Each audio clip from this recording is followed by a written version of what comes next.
Clemson is near the top of the national rankings. Still, they remain virtually unknown. Hello, do you know us?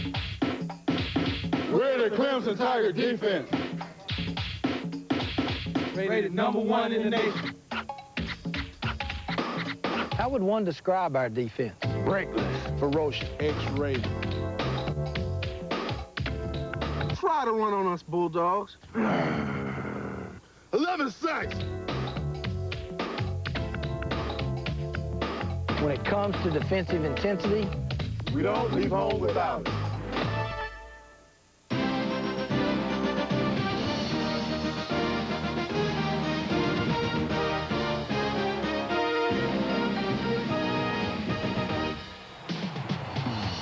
They're hunkering down between the hedges tonight in Athens, Georgia. Number 6, Clemson, comes calling against the Georgia Bulldogs. This is a rivalry that started, well, back just before the turn of the century, and the Dogs have had some pretty big bites when they play in between the hedges.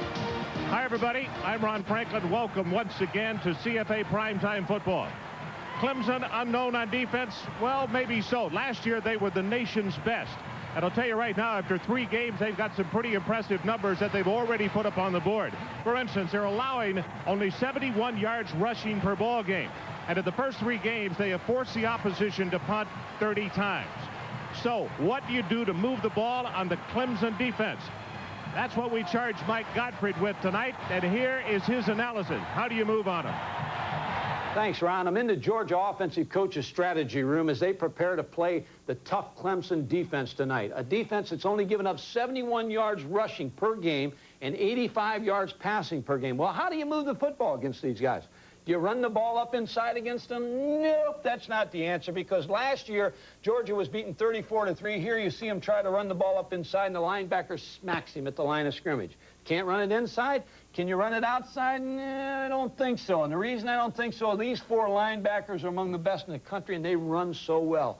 Can you throw the football? Difficult. And because they get a great pass rush of the front 5, and their secondary is some outstanding athletes. So if that's the case, how do you move the football? I think several ways tonight for Georgia. First of all, they have to show this Clemson defense a lot of formations, unbalanced line, a lot of different looks.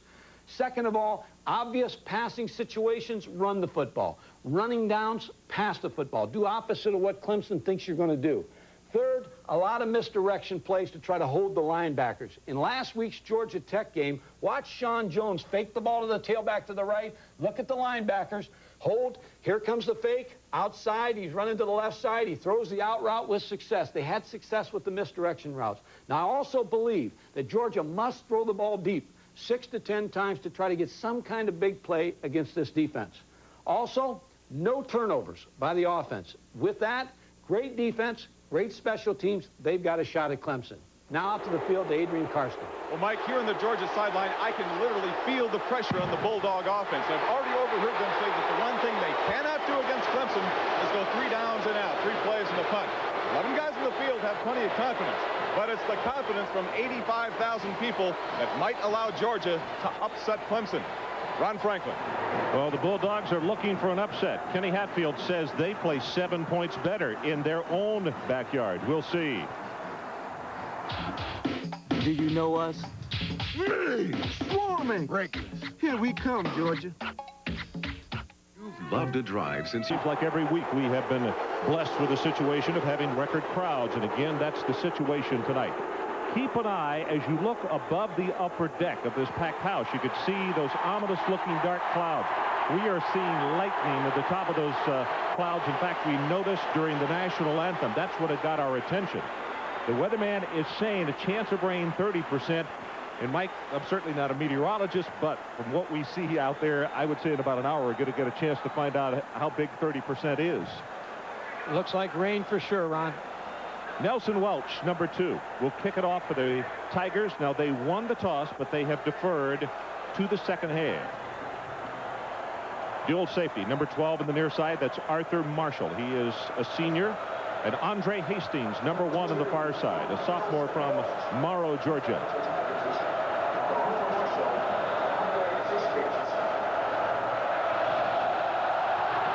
And this one is underway, coming down to Hastings at the 5.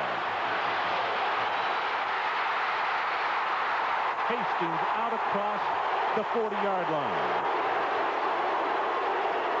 And now for the Energizers starting lineups, beginning with the Georgia offense. And we're going to see Greg Talley starting at quarterback, and of course Garrison Hurst, they're fine running back. But after a couple of series, this is what we expect to see. Zeier, the young freshman, a true freshman, will come in. Hastings, who just had the fine return, great receiver as well. And up front, Williams, he's a sophomore, but he's a giant out of Memphis, 6'9", going to be a great one.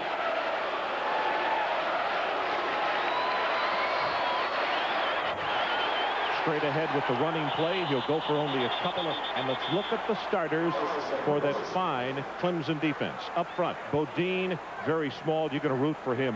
He may be the underdog in size, but not in heart. With the linebackers on 4 different All-American preseason squads, LaVon Kirkman. That is a great and aggressive group of linebackers. And in the secondary, Robert O'Neill is the quarterback. He lines up at free safety.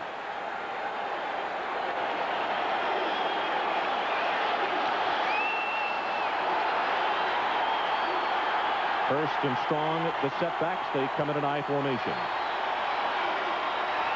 First pass of the evening as Talley rolls the pocket. It is tipped on the outside and knocked down, and it will be a third down. As 49, Wayne Simmons, the junior out of Hilton Head, got a hand up. Simmons is a young fellow who says he has a mission tonight because of a poster that came out where he was being stepped on by a player last year in this ball game.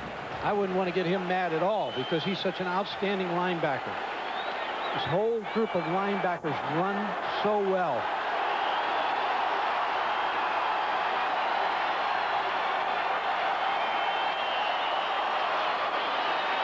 Talley on third down. Looking, has a man, and has it complete. That is Arthur Marshall into Clemson territory, and a huge first down, a gain of 18. What Georgia did was go to an unbalanced line to the left. Here you'll see Greg Talley roll out. It's going to hit Arthur Marshall. But why? The reason this worked is with the extra blocker, the tight end to the side that he rolled, they had good protection against Clemson. The initial first down of the night goes to the Georgia Bulldogs. This is Hurst on the pitch. Tries to turn the corner, is belted out of bounds after a gain of 3. That's LaVon Kirkman, who was out there to make the hit. LaVon is a senior from Lamar, South Carolina. Ron, they're going to some unbalanced line early in the open. I said one of the things I felt like Georgia had to do was show a lot of formations. In the last 2 plays, they run an unbalanced line. Here you see it. They've got the tight end to the right, but then they have both receivers over to the right side also. And then they came back to run to the weak side because Clemson moved over 1 man. Hurst just came limping off the field. He's replaced by Larry Ware, number 24 at tailback. Talley delivers his pass, has it complete to Hastings. And now they say he's trapped the ball. It is incomplete at the 15. Well, you're going to see right off the bat that Georgia's plan is to roll their quarterback out, Greg Talley. Here's the throw. On the out route, you be the judge. It's kind of tough to see it from that angle. But they're trying to get the quarterback outside away from all the pressure inside that Clemson gives you with that front 4, front 5 defenders. That's a tough call to make, but it looked as though in the replay that he did make the catch, Mike, that there was no trap.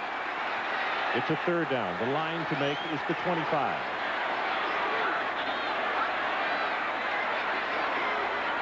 Checking off, Ron, because of the blitz.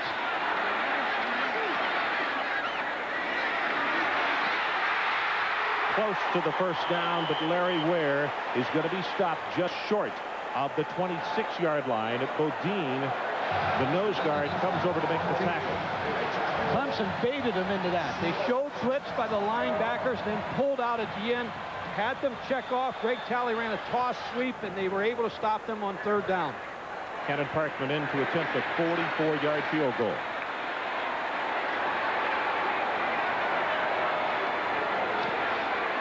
Kick is long enough, and he's good.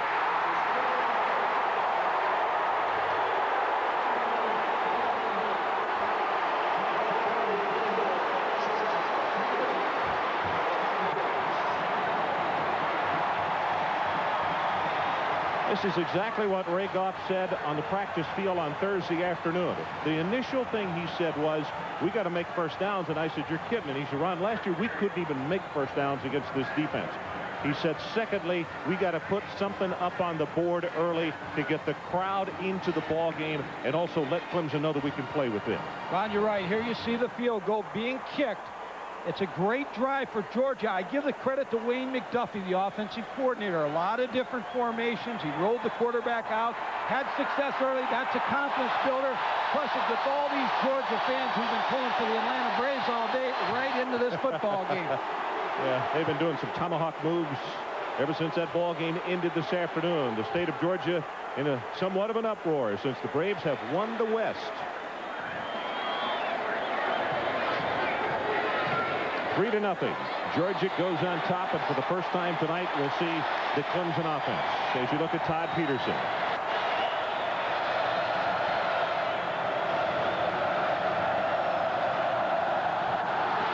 Ryans is the deep man. He's the sprinter. He will receive it at the 3. Whacked hard as he comes across the 20-yard line.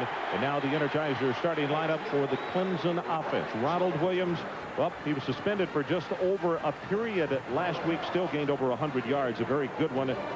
Ryans, we talked about him and his track experience. Every reverse that Clemson has run, he's the man who has been the recipient. And up front, clearing away. An All-American, Jed Flesh at left guard. And that is a very big and fine offensive line. In fact, you look for yourself, and you're not being deceived. They're huge.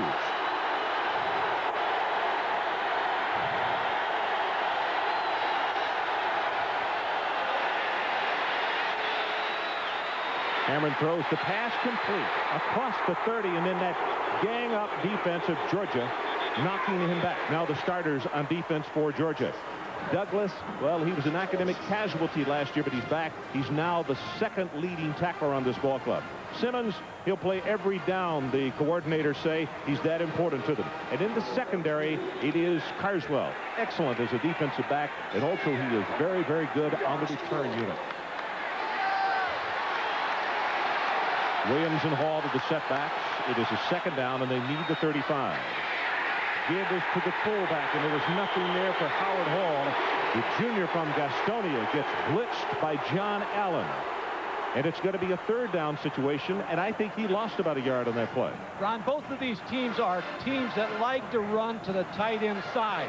Clemson will start with a stacked defense to the tight end, but Georgia will move their defensive linemen to the tight end to try to help stop the run of Clemson. Well, let's see if that huge offensive line can get it done. They have 3 starters over 300 pounds in that offensive front. Pitch to the tailback and nothing doing. John Allen, along with Dwayne Simmons, lead the defensive charge for the Bulldogs, and it is hunting time for the Clemson Tigers. They moved right to the tight end. Again, they ran to the tight end. Dwayne Simmons, number 42, was able to get penetration and stop them. But I like what Clemson did. They opened up with a pass, and they'll try to open this game up a little bit. The longer Georgia can stay in this ball game, the crowd becomes a factor. The weather could change to become a factor if they got a shot. Well, here's the young man I was just talking about as Lynch will punt it away. Carswell to receive a very high, good coverage kick from the 18. Carswell crosses to 25, and the Georgia Bulldogs, following a 50-yard punt, get a 9-yard return. Let's take a break. Georgia 3, Clemson nothing. I hope you're enjoying your evening. If you suffer from chronic halitosis... Open this one at the 27, so pretty good field position on the 2 opening drives. And against this Clemson defense, that is extremely important.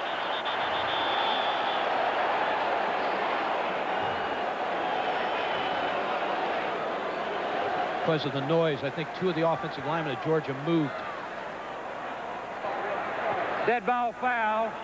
False start on the interior offensive line. First down. Nick Burleson from the Southeastern Conference. In fact, an entire crew from the Southeastern Conference with this one tonight. If those are the kind of mistakes that you can ill afford to make, you're going to wind up kicking the ball back. Not against this defense.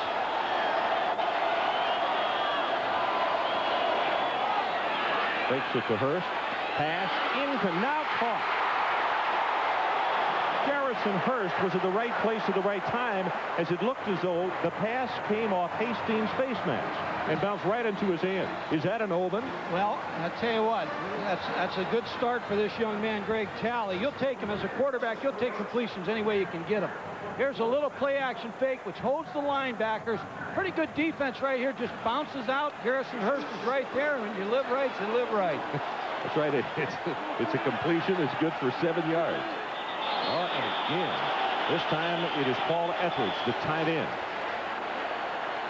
Now, Wayne McDuffie's not going to like this, the offensive coordinator, because he's doing what he has to do. When you have a great defense, you have to keep them off balance. You have to throw on first down. You have to try to run when they think you're going to throw. And so far, he's been in good shape, but he can't afford to have a lot of these penalties. Encroachment on the offense. Repeat second down.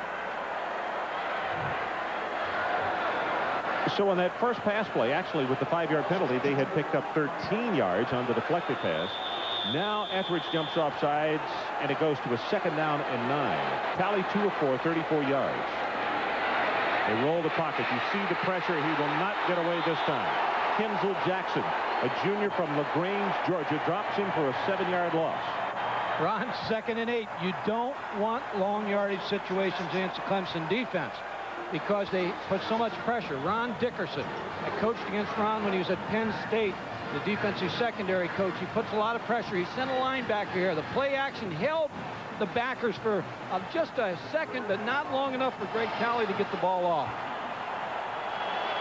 So Georgia now has dug themselves in a little bit of a hole after moving on the first drive and kicking the 44-yard field goal.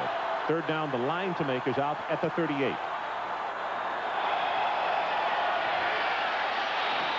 Over the middle, no flags. There was contact. The Georgia partisans want to see one. Ed McDaniel was right there on the ball. And it is punting time as Scott Armstrong. Number 81 comes on. Robert O'Neill will drop off at a single safety as you look at Kirkland coming off the field. On 3rd and long, just a little safe pass, but Ed McDaniel, linebacker, number 93, was right there.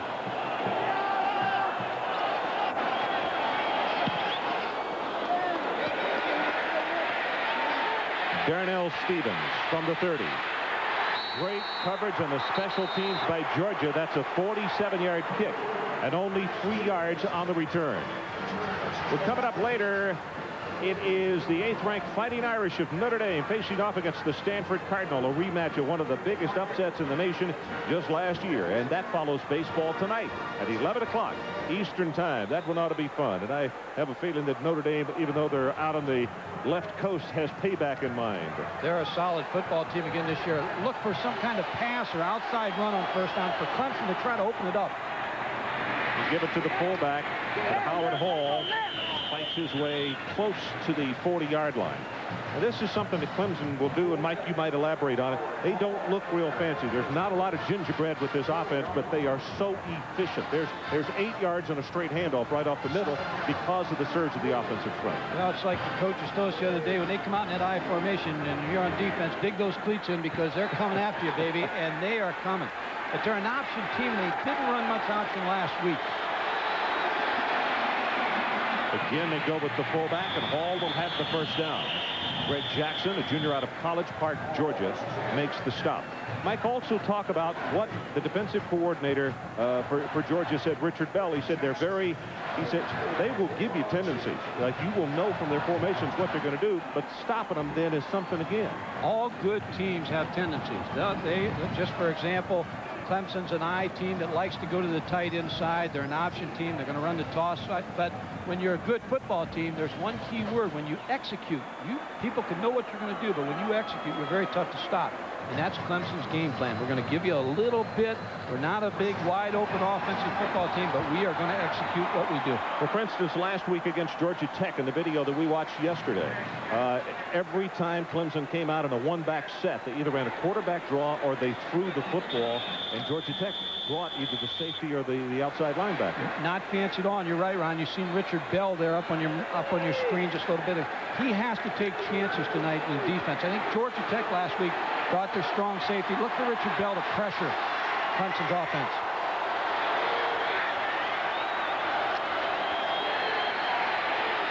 Cameron, he's going to go upstairs. Got a man wide open, and it is overthrown. In fact, interestingly enough, Larry Ryan's number 20 was the underneath man. I don't think that's who he was throwing to, but he was more free than Terry Smith. Well, Deshaun Cameron's going to get pressure on this pass. He had time. Watch number 42, Dwayne Simmons. He reads run. Now he's going to check. Now he's going to come in to try to force the pass. Well, we're talking about tendencies, and they go against it. Out of an eye, they normally don't throw the football. Well, I think that's a safe throw for them. Just throw it down the field. Good things can happen when you throw the long pass. The LA Raiders have been doing that for years. Cameron rolls it against the grain. Nice pass complete to Ty Gibson as tight end. Inside the Georgia 35, and it's good for 24 yards. Ron, I don't think they can just run the football against Georgia. Georgia's a pretty good defensive team. They're improving every year under Ray Goff. Deshaun Cameron in the bowl game last year had a great game against Illinois where he was very effective throwing the football. He believes, given the opportunity to throw, that he can throw the football. But you need to have good mix. If they're a good running team, then that will open their play-action passes. Dwayne Bryant, number 1, and Jason Davis, number 80, have come in at wide receiver. But the pitch goes to the tailback, Ronald Williams, and he is being hit and shoved back to the 35-yard line. Williams really is a difference maker. Now, Blunt is a very good tailback, but last week they set Williams out because of missing class. He had to sit out for a period and a half. He still came in and gained over 102 yards in the ballgame. Tells you a little bit about him. Ken Hadfield made a move last week and then brought him in late. And Ronald Williams, as you said, was very successful and helped them win that football game. He seems to have, as coaches describe, that little extra wiggle to make you miss him.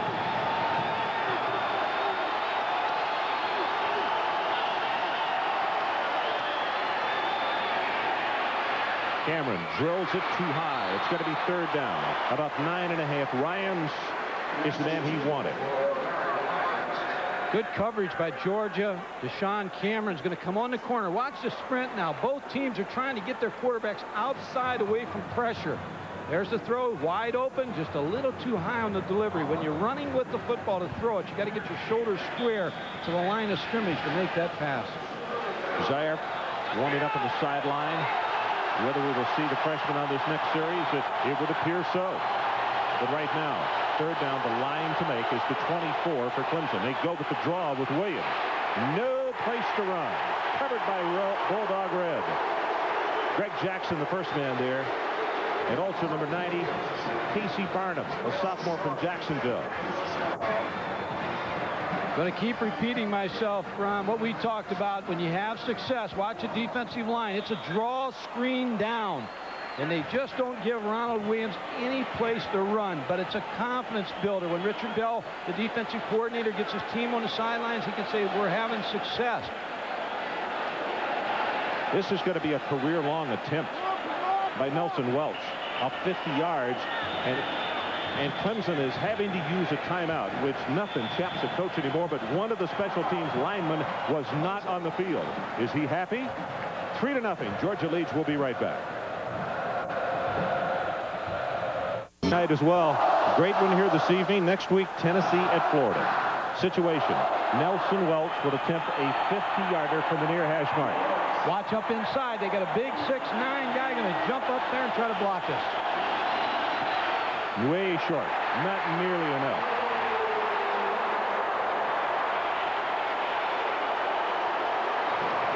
Well, it's just like when you take a 3-iron in your hand and say, because it's such a long iron, I'm just going to have to kill this thing. It looked like he kicked a little hard, and he was under it. And coming into the ball game for the Georgia Bulldogs is Eric Zeier, number 10. He is a true freshman. You see the numbers on him. The unusual thing about him, he was an accelerated student, and he actually came to Georgia. He entered the university in January of 1991. That's under the Joint Enrollment Program for Outstanding High School Students. So Mikey participated in spring football, and that put him miles ahead of other freshmen. Oh, he's ahead, Ron. In the spring game last year, I'll talk about in a second here, he was 5 out of 11.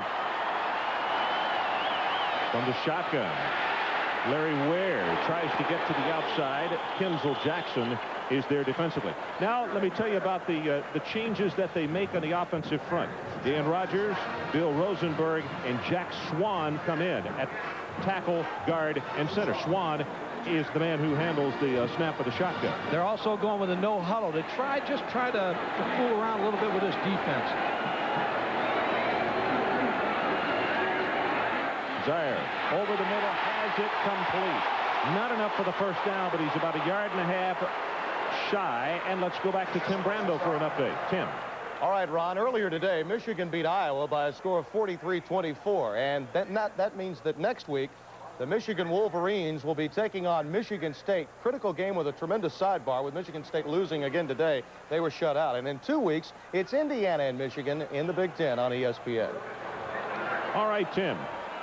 Some people still scratching their heads about the Spartans this year. Not only a slow start, but very, very inauspicious beginning.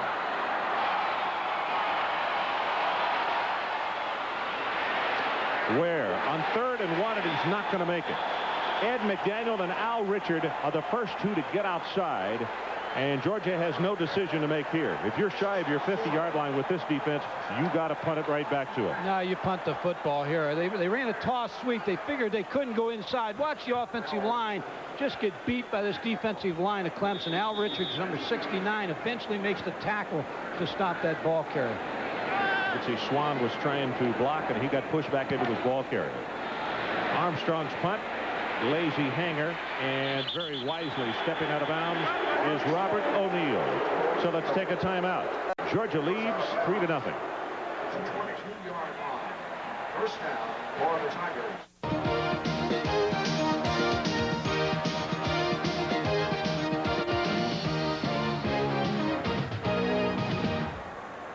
Ron Franklin, Mike Gottfried, and Adrian Karsten between the hedges in Athens, Georgia. And it's great to have you along this evening. Look at this crowd. Boy, every Saturday night. And some equally good games to go along with what the crowd anticipates. Cameron on the option. Will keep it. Has 5. Has 10. Counted off at 15. Deshaun Cameron.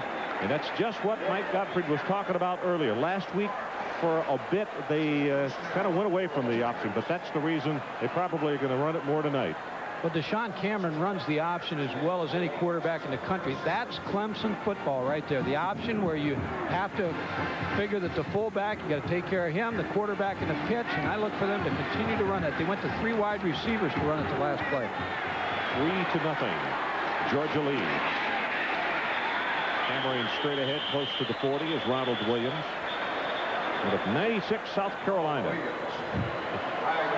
6'1", 203 pounds, and a flag came down late in the secondary. We'll check that. The Georgia players are signaling that it is, in fact, going to be against Clemson.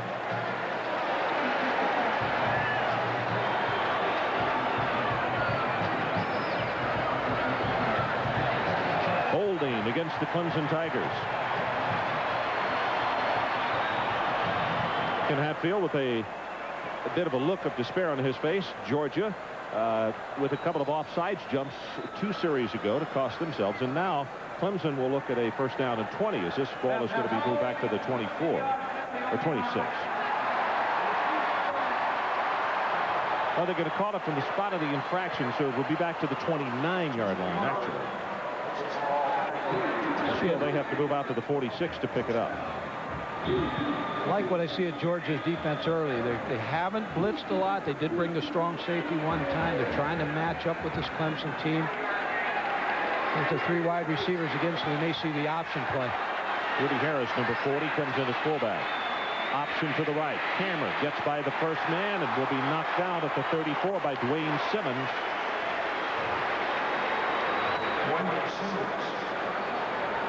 Linebacker Dwayne Simmons, number 42. Now he checks the fullback. He doesn't have the fullback. He's got the quarterback all the way. Has to avoid the block and then come back and make the play on Deshaun Cameron. Everybody has somebody on the option. They usually turn a defensive lineman loose on the dive, a linebacker and a quarterback, turn the pitch over to the secondary. On the short count, Cameron going to run out of the pocket. This is where he's extremely dangerous unless Dwayne Simmons is in the area. Makes the sack, and it's going to be 3rd down and 13. Wayne Simmons seems to be playing with a lot of heart tonight.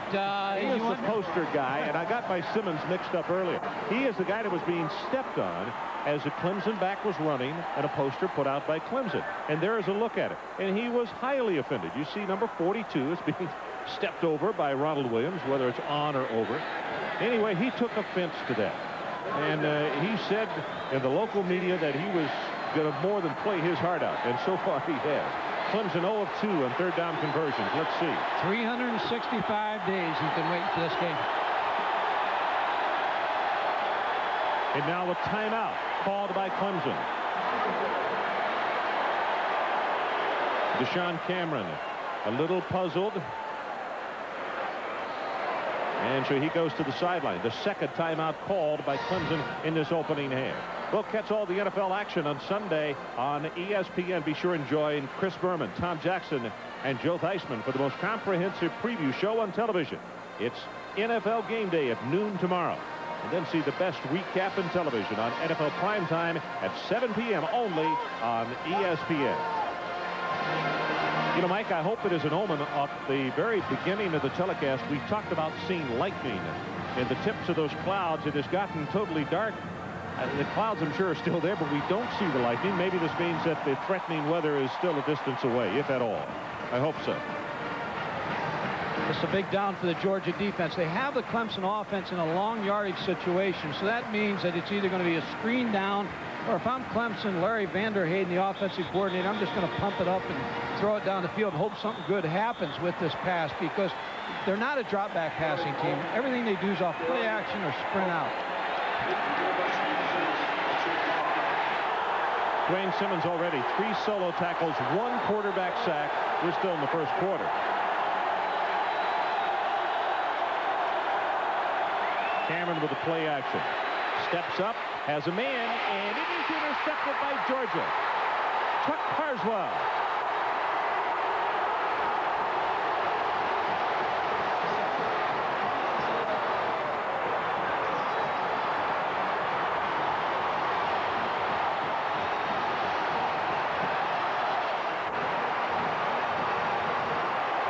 The Clemson offense, Deshaun Cameron is going to try to throw the out route right at the sticks, right at the first down marker. Here you see the throw, but he throws it too wide. Chuck Carswell, number 27, just steps in front, makes the interception. A bad throw right here. To try to get the ball to Terry Smith, they're just trying to go far enough to the sticks to pick up the first down, but he just led him too far. Chuck Carswell's right there. Eric Zeier comes out from under center immediately, and in fact, from the near side of the field, Georgia coaches were calling timeout. They obviously saw something in the formation that was not right. So we'll take a break. 2:34 left in this opening quarter. The Dogs lead by a field goal.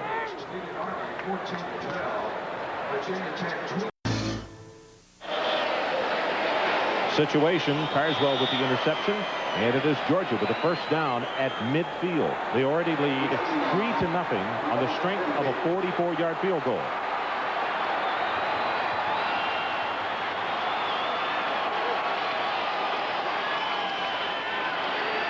He's going to go downtown with this one, and he has a man there. Incomplete at the 5, Steve Moore. Mike, you knew that was coming. You said so during the timeout. Well, you're going to get so many chances against this Clemson defense to take advantage of them, and that's a play right after a turnover. The ball's on the 50-yard line. Ray Goff knows it's going to be tough to drive it, go for the home run, the post. Just a little bit underthrown right there by Eric Zeier.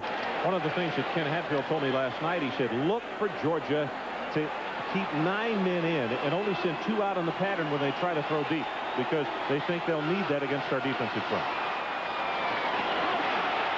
Hurst tripped up, but I'll tell you, if he's not, if Kenzel Jackson doesn't get him by the shoestrings, he might still be running. He had a good head of steam with a couple of blockers out in front.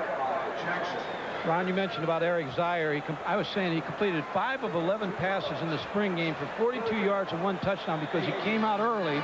While other guys were picking out their tuxes to go to the prom, he's over here playing spring football and really getting an advantage over all the other freshmen that came into school in the fall.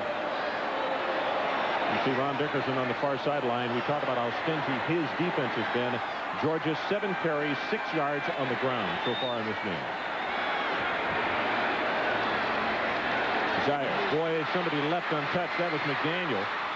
Pass thrown complete and out of bounds is Hastings at the 36, and that's the guy that Clemson was most concerned about. They said he's not necessarily the fastest, but he runs the best routes. Let's go down to Adrian Karsten. Excuse me. Well, Ron, I'll tell you what, this series shows just exactly how much confidence Coach Goff has in his young man, 18-year-old Eric Zeier. He has called him the most mature young quarterback he has ever coached. Tell you what, though, 18 years old, you come in here, give you gray hairs going against the #1 defense in the country. Well, that's true, Adrian. His father is a career military man. Pass incomplete. That's tossed out of bounds. And he played his freshman and sophomore year in Germany because that's where his father was stationed. Everything's helped him. You know, he's moved around. And I think as I watch him and I watch him practice, they're going no huddle right now. Do you believe this? They're going no huddle with a freshman quarterback. That's how much they think of him. But I'll tell you what, he's done very well so far. He's got away from the rush because of his quick feet.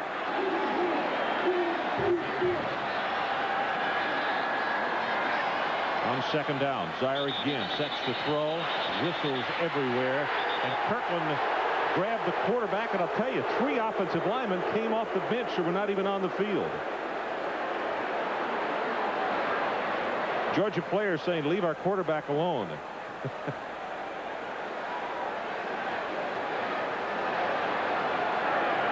Dead ball foul. False start. 5-yard penalty on the offense. Repeat the down. Watch number 64 on the right side of your screen here. Just move a little bit. Now, again, remember, they're going no huddle. And that's where the penalty was called. Eric Zeier's just at the line of scrimmage. He's giving them a number. He probably has 5 or 6 plays, and they're all numbered. And that's what he's given to his whole team when he stands up there.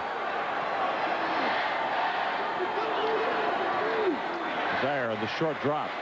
Looks into that 2-deep secondary, now throws, and he's got a guy loose, and it is incomplete, almost intercepted. What a great read by Darnell Stevens.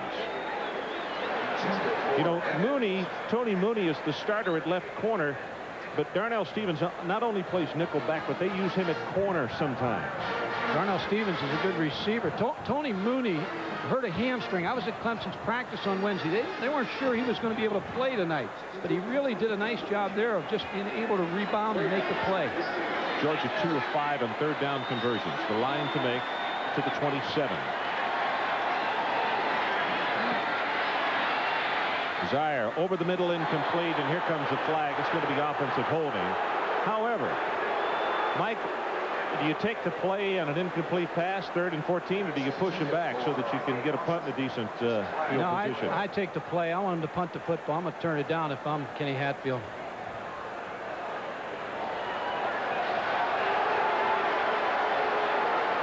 Offensive line beginning to have some problems with that Clemson front. But they shouldn't feel like first folks to the prom on that, because everybody that Clemson has played has had problems, you know, with the front four. Speaking of prom, do you think this quarterback, Eric Zeier, went back to his prom? He was here for the spring game. I wonder if he lost it. You wonder if he lost that opportunity. I doubt it. He's from Marietta. No, that's from the spot of the foul, Mike, so they took it, and they push it all the way back to the 43-yard line. That's the respect Kenny Hatfield has for his defense. He's hoping now that he can force a turnover. If I'm the Georgia offensive coach, is Wayne McDuffie, I'm just going to have some, you're going to throw it deep again or just something safe.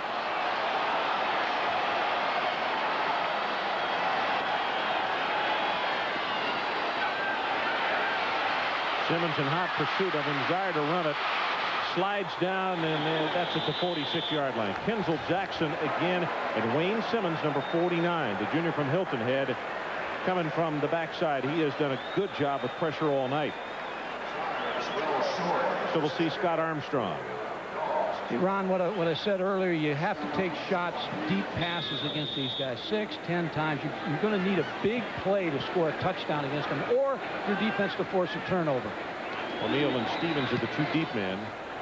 This is a great driving kick. O'Neal back inside the 10-yard line, and again, Georgia with excellent coverage on the punt team. Max Strong is there to make the tackle. Tim Brando, what do you have for us now? We're going to show you Billy Joe Hobart of Washington. Now, there have been a lot of points scored in this game. The Huskies taking on Arizona. Now, this pass is incomplete, but it's a significant replay simply because Hobart is back in the game. He had injured his hand earlier. He is healthy, as are the rest of the Huskies on the offensive side, blowing out Arizona at the half. That was Lee Corso's pick. He liked Washington all year, so you got to give him credit. Quick handoff goes to the fullback, and Rudy Harris takes it for a couple, maybe 3. The other thing that Ken Hadfield told me last night is a flag now comes in late.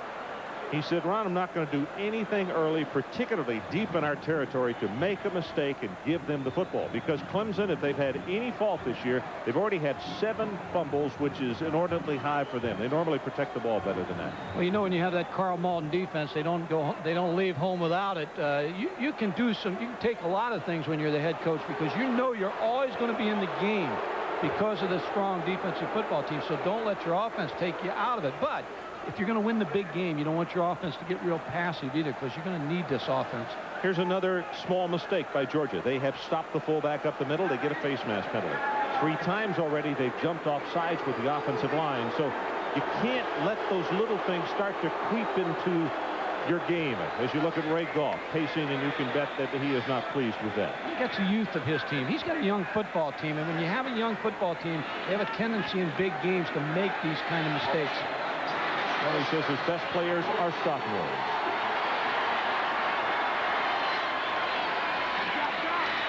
Pitch back, big opening for Williams, and he has broken it. We got a foot race.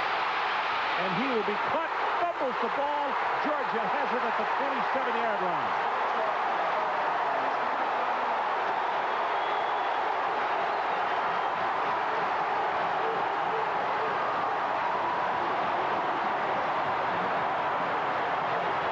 Mike Jones caught him.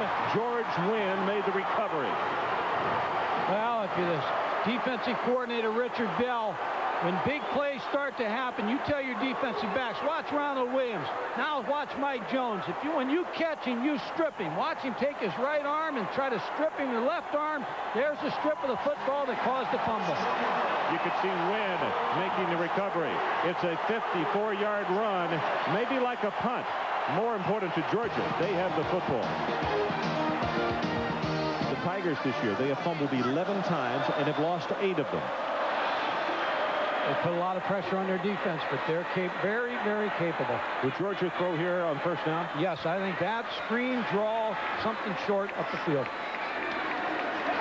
Zeier zips it. Has it complete. Number 12 is Arthur Marshall out to the 45-yard line. Good for 15 yards. Best pass down for you against this defense is first down. I like Eric Zeier. I think this is a guy, if you're a Georgia fan sitting at home watching him on TV, this is your future right here. This young man was an outstanding high school player, was recruited by everybody in the country, but wanted Georgia. He had Georgia on his mind, and he came right here to school. Marshall now 2 catches for 40. He really had Georgia on his mind.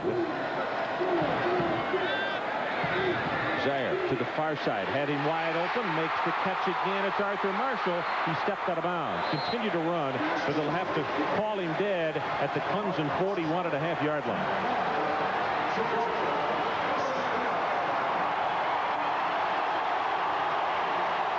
What you're able to see is out routes versus this defense, because they're getting so much room by the corner.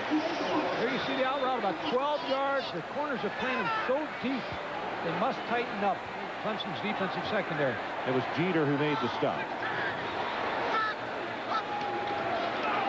Zeier, draw play, nothing doing there. Boy, the run defense, that's Chester McLaughlin who makes the stop. Chester, you want to hear these numbers? 6'5", 325 pounds, and that might be a little light. Whiteville, North Carolina, and the coaches say, in fact, it's well documented in this part of the world, that if Chester ever decides that he wants to be the best in the world, he'll just go ahead and be the best in the world. Ron, didn't they have a big guy at Clemson not so many years ago that everybody kind of fell in love with? They called him which one of the Perrys? Yeah, I was thinking of the big one. The Big Three.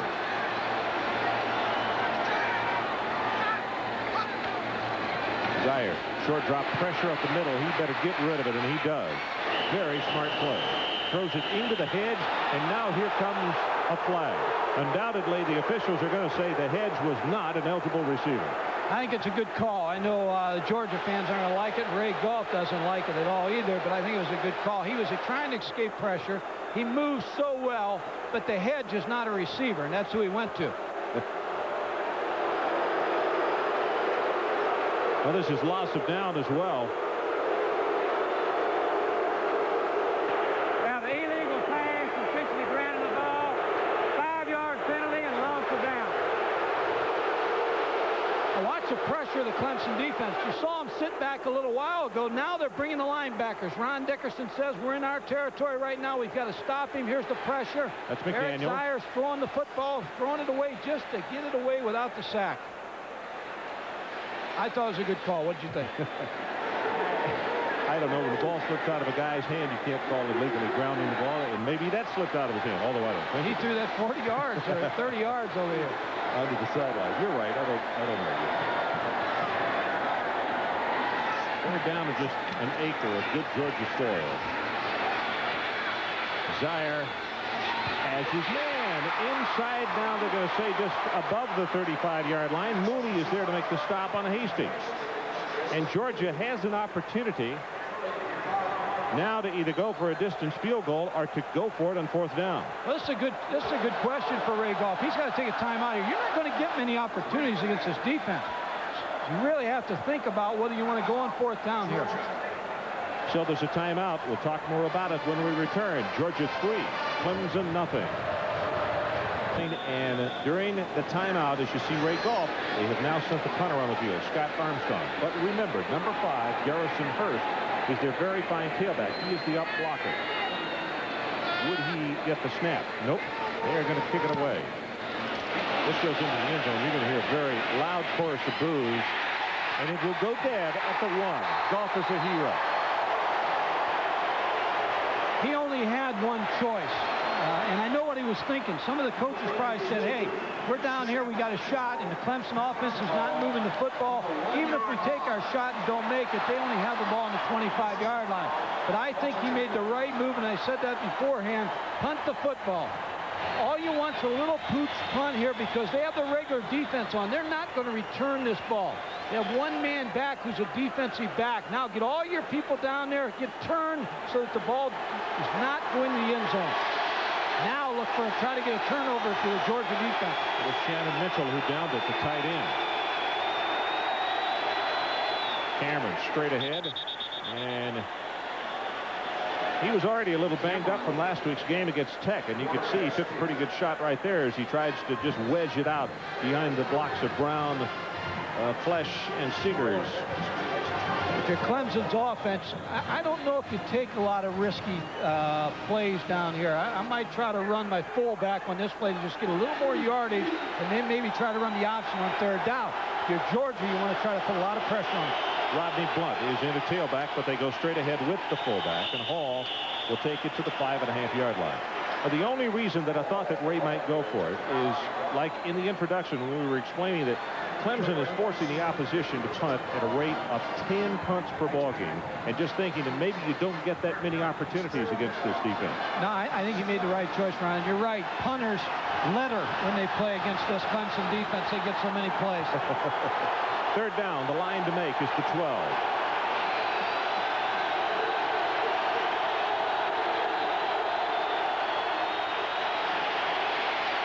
Cameron throws it complete, and let's see, they're going to spot him enough for the 1st down. Terry Smith got outside to make the catch. Here's what Clemson did. They went to 2 tight ends, a rollout pass. They're going to throw the ball to Terry Smith, number 24. And I see all 2 tight ends, they're blocking. There's only one receiver out on this play. And if he's not open, Deshaun Cameron's told, do not throw that football. Very safe pass.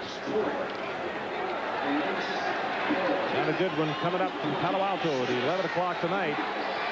Notre Dame and Stanford. 3 of 6, 1 interception for Cameron so far as the running play goes for maybe a couple. Dwayne Simmons on the bottom of the stack, and we have called his name a lot in this first half. Number 42. Outstanding linebacker, Ronnie. It takes on the run so well, but he runs from sideline to sideline, makes so many big plays.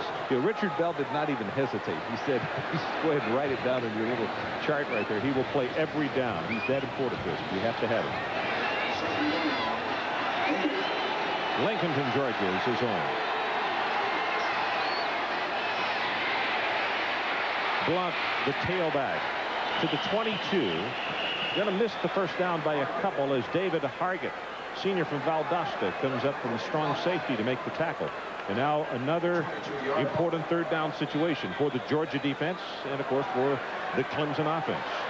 Look for either an option to the field, or Cameron trying to keep the ball, or the toss into the short side of the field. Clemson on third down situations, they're 1 of 4. Let's see.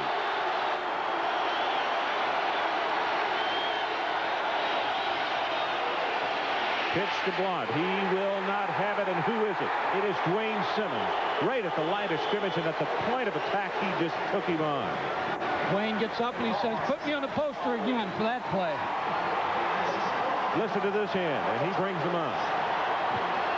Oh, he's lived a long time, 365 days to get back at these guys for putting that poster out. But I'll tell you one thing, Kenny Hatfield and this football team had nothing to do with that. It just probably happened. Lynch to punt his first one tonight was 50 yards. As you look at 27, Chuck Carswell, who had an interception earlier. Oh, what a great punt. Very high to the 31. Carswell will take it to the 38-yard line, and there's a timeout. 9:34 until halftime. Georgia by a field goal. Somehow, people have gotten the idea. Presentation of CFA football, Clemson versus Georgia, is brought to you by Toyota and their quality line of 1992 cars and trucks. Toyota, I love what you do for me. And by Nordstrom, where you'll find quality men's clothing.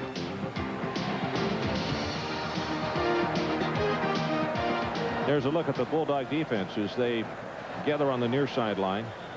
Boy, they have been playing excellent football. I'll tell you what has happened to their offense, though, as they huddle right now on the field. Mike, in the last 5 drives, after that field goal, Georgia in the last 5 drives has lost 2 yards. That's it. Nothing in the positive.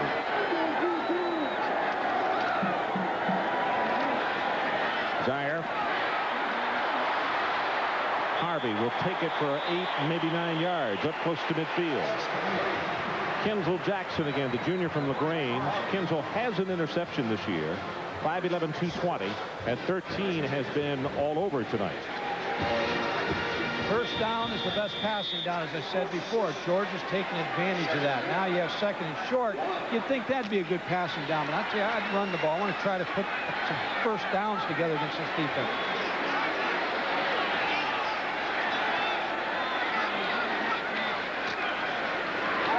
Takes it to Hurst. Look at the pressure from the inside. Zeier finally gets it away, and he's caught and then dropped by Max Strong, and they're going to give him reception on the play. I think he caught it and then went down to one knee. Bodine, number 99, coming from his nose guard position with pressure. First down, Georgia. An interesting call.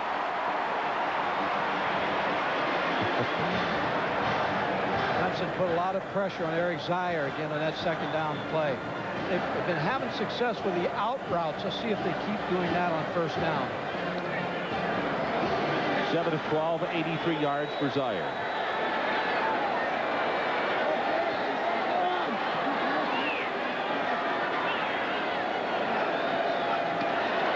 There they come in the blitz. Zeier can't do anything with it. He is going to be sacked way back at the 35-yard line.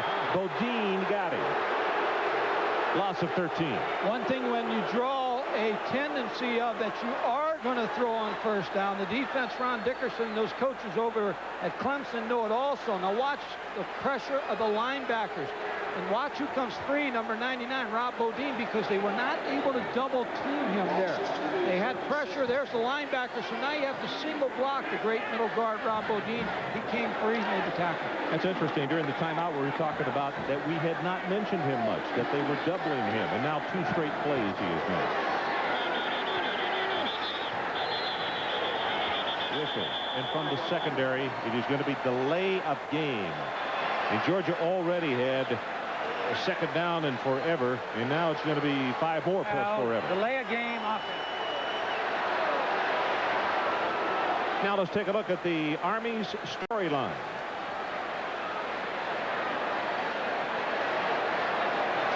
Georgia 116 yards, 7 rushing. Clemson 137 total yards. Clemson 1 fumble and 1 interception to keep Clemson intact. And the Dogs lead it 3-0. Zeier sets the screen. Hurst gets a block. Boy, puts your shoulder down. A tough running out to the 43. It was a good call. You got second down and real long yardage. Georgia makes the decision to go with the little safe screen to try to pick up just enough yardage to get back into a situation now where you're 3rd and 16. Still don't want any turnovers if you're the Georgia offense. So when you decide to throw the ball, throw it deep. The large body you were looking at was Brinson Buckner, number 89, 6'3", 315, a sophomore from Columbus, Georgia, coming in for the defensive line. Zeier over the middle, almost a fine catch by Shannon Mitchell. Just a hair too long. He's out of Alcoa, Tennessee, which is just outside of Knoxville. Wonder how he got away from the balls. Well, here you're going to see Eric Zeier come back, and he's going to try to get that Tennessee player, Shannon Mitchell, down the middle against 2 deep coverage. He's got the tight end. Number 82 just cannot hold on. Got Armstrong. This will be the 5th punt, so they are right on schedule as far as forcing 10 punts per ball game. Darnell Stevens running for his life and being pushed out of bounds. Oh, now it's time for a weekly presentation of the Toyota Leadership Award. And tonight's winner is from Clemson University, Bruce Bratton, a graduate student from Gaffney, South Carolina. He is an 88 and 1990 academic All-ACC, and he has a chance to become just the 6th 3-time winner in Clemson history. However, he had to undergo surgery. He is not playing tonight. And from the University of Georgia, Greg Talley is a senior from Valdosta. He's a student-athlete representative to the University Athletic Board of Directors. Toyota pleased to donate $1,000 to each player's school's general scholarship fund.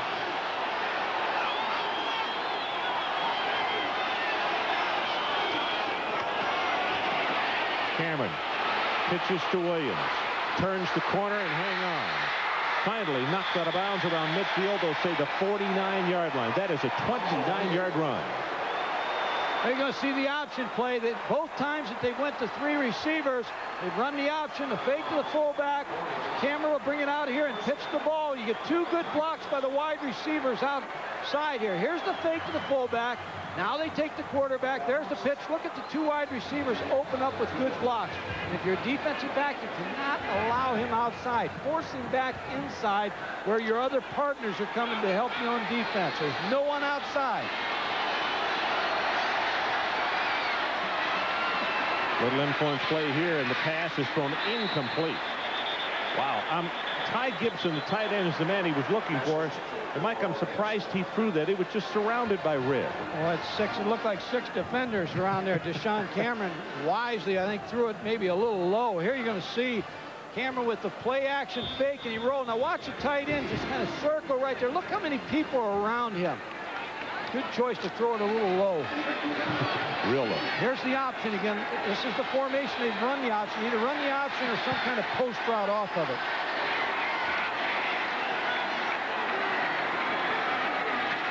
It's Williams hit at the line of scrimmage. He'll have maybe 1 to the 50-yard line. Dwayne Simmons again.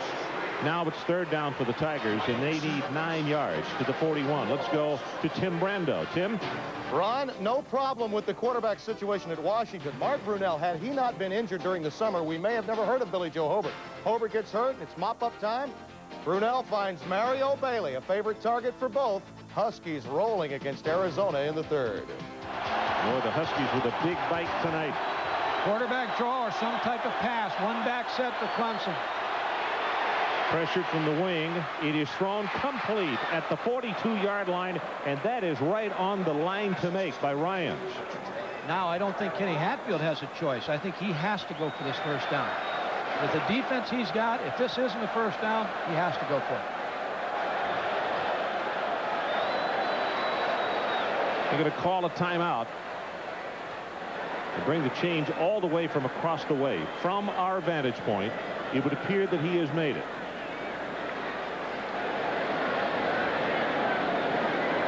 And as they bring it across, we were talking about Dwayne Simmons in the game he wanted to have tonight for Georgia. And boy, is he having it. 6 solo tackles and 1 quarterback sack. They got it by the nose of the football.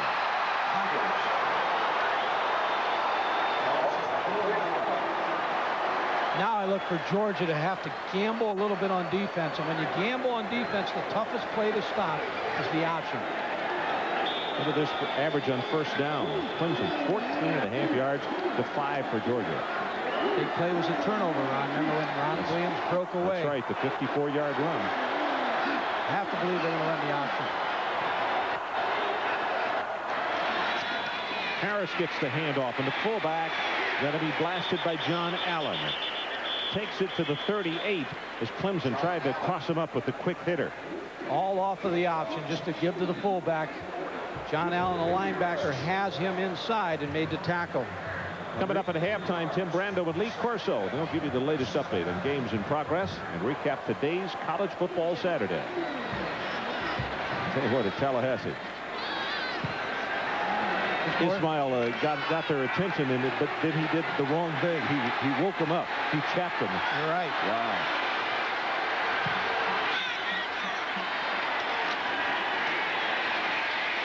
Cameron got tripped up, and Mike, without that, he's got a block on the outside from his tight end. He had a long distance to run, I believe. That was Barnum who got him. And Casey Barnum saved a big play. You're right, because if he gets around Casey Barnum, number 90, he does have the first down in big yardage. Georgia had brought some people from the secondary as TCU jumping out big over Arkansas. And that's after they lost Leon Clay, their starting quarterback. I tell you, TCU's off to a great start under Jim Wacker. And we've got them on Thursday night in about 3 or 4 weeks against Texas A&M. That'll be a good one in Fort Worth. Ronham will go again. Option play. Third down, they need the 31. It is caught and incomplete at the 31. Mike Jones with the hit on Ryans. Ryans had it for a moment, and then Jones came and just leveled him. It's a good play. Now, I think that Kenny Hatfield has to think about going on 4th down here. If his field goal kicker can't do it from this range, here you see Ryans almost making a catch, but a good play by Al Jackson to knock it away. They're going to punt the ball and try to punt them in the hole. When you have a great defense, so you could take some chances, but the 3:57 on the clock and use some timeouts, he figures if he pins them down, he'll get it back in good position. You remember I mentioned to you, though, Kenny said he was not going to take any chances because he thinks they are at least 7 points better in this stadium. And I'll tell you what, so far his prediction is right on it. Let's take a timeout. 3:47 until halftime. 3-0, Georgia leads.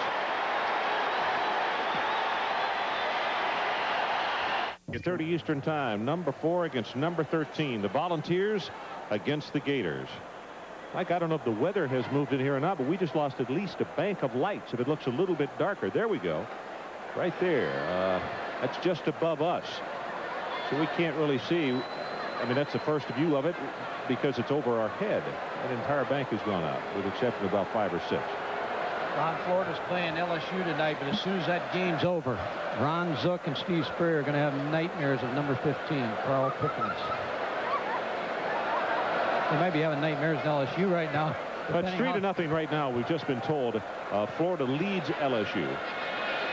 And, of course, the Tigers are having a tough year, but Baton Rouge is never an easy place to play. It is very much like this place right here. Other players say they get tired of hearing about, coming between the hedges.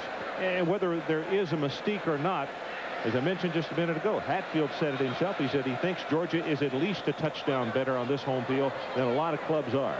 Well, he's hoping his defense will turn the ball over for him. He knows how well they're playing on defense, so he's going to play the field position game. It's a chess match against the defensive coordinators right now. Well, here's the key. The lights are out on this side of the field, so if nothing else, if you're going to run your pass plays, you're going to do it to the far side.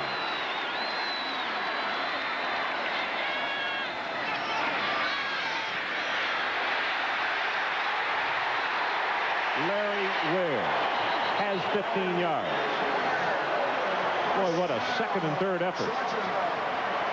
And you know, that Clemson defense, although they have done an excellent job as far as the numbers, plays like that on a couple of occasions have got to surprise the Tigers a little bit.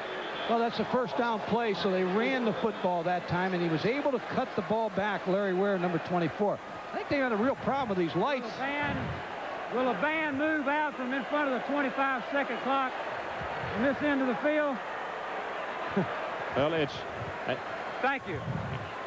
It's simply by accident, but the Clemson band is standing in front of the 25-second clock, and of course that's what Georgia is looking at, but purely unintentional.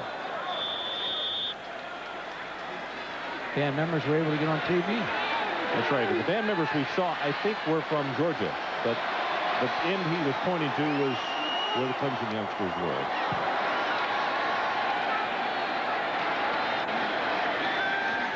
Zeier going to go up on top.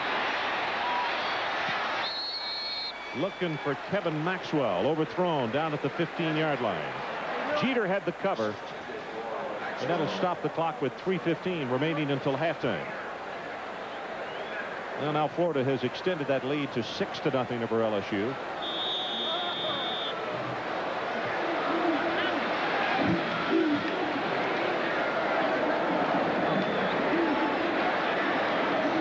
Georgia wins by 10 over Memphis State.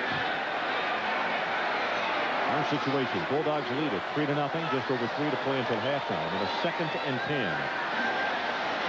Zeier rolls that pocket, has it incomplete. Wanted Damon Evans.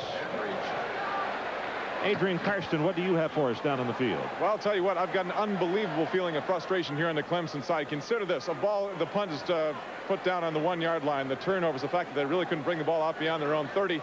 Now, Rob Bodine tells me the thing that surprises them and frustrates them the most is that Georgia's offensive line is much stronger, much quicker than they thought they were going to be, and that's the thing that's frustrating them right now, Ron.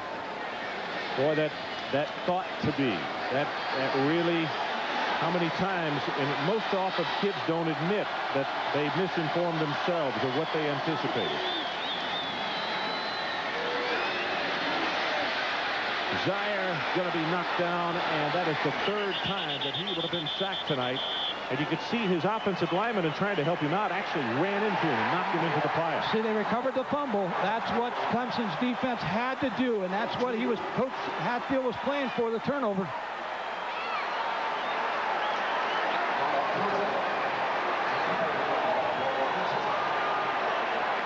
You're going to see the pressure here off of the shotgun. Eric Zeier setting up, and then people getting from the backside, and you're going to see LeVon Kirkland, number 44, fall on the football. Big turnover for the Georgia offense. Turnovers now, Clemson 2 and Georgia 1. See if the Tigers come away with points on this one from the 31. Straight ahead with Howard Hall. He bangs it down to the 29. It's Dwayne Simmons on the bottom of the stack. They keep running at Simmons, and he keeps answering. This is a real tough challenge for the defense of Georgia. Richard Bell, the defensive coordinator. Here's where now Ron is their defensive coordinator. He's got to try to put some pressure with your backers or bring the strong safety, because you know you're going to either face some type of rollout. Here they go to 1-back set now. Screen. It's a good screen situation for Clemson. Cameron wanted a throwback pass, has to deliver in the flat, and down at the 14-yard line, and Rams almost kept his feet. Mike, if he keeps his feet, he scores. Well, I tell you, the Georgia player just overran it. George Wynn, number 22.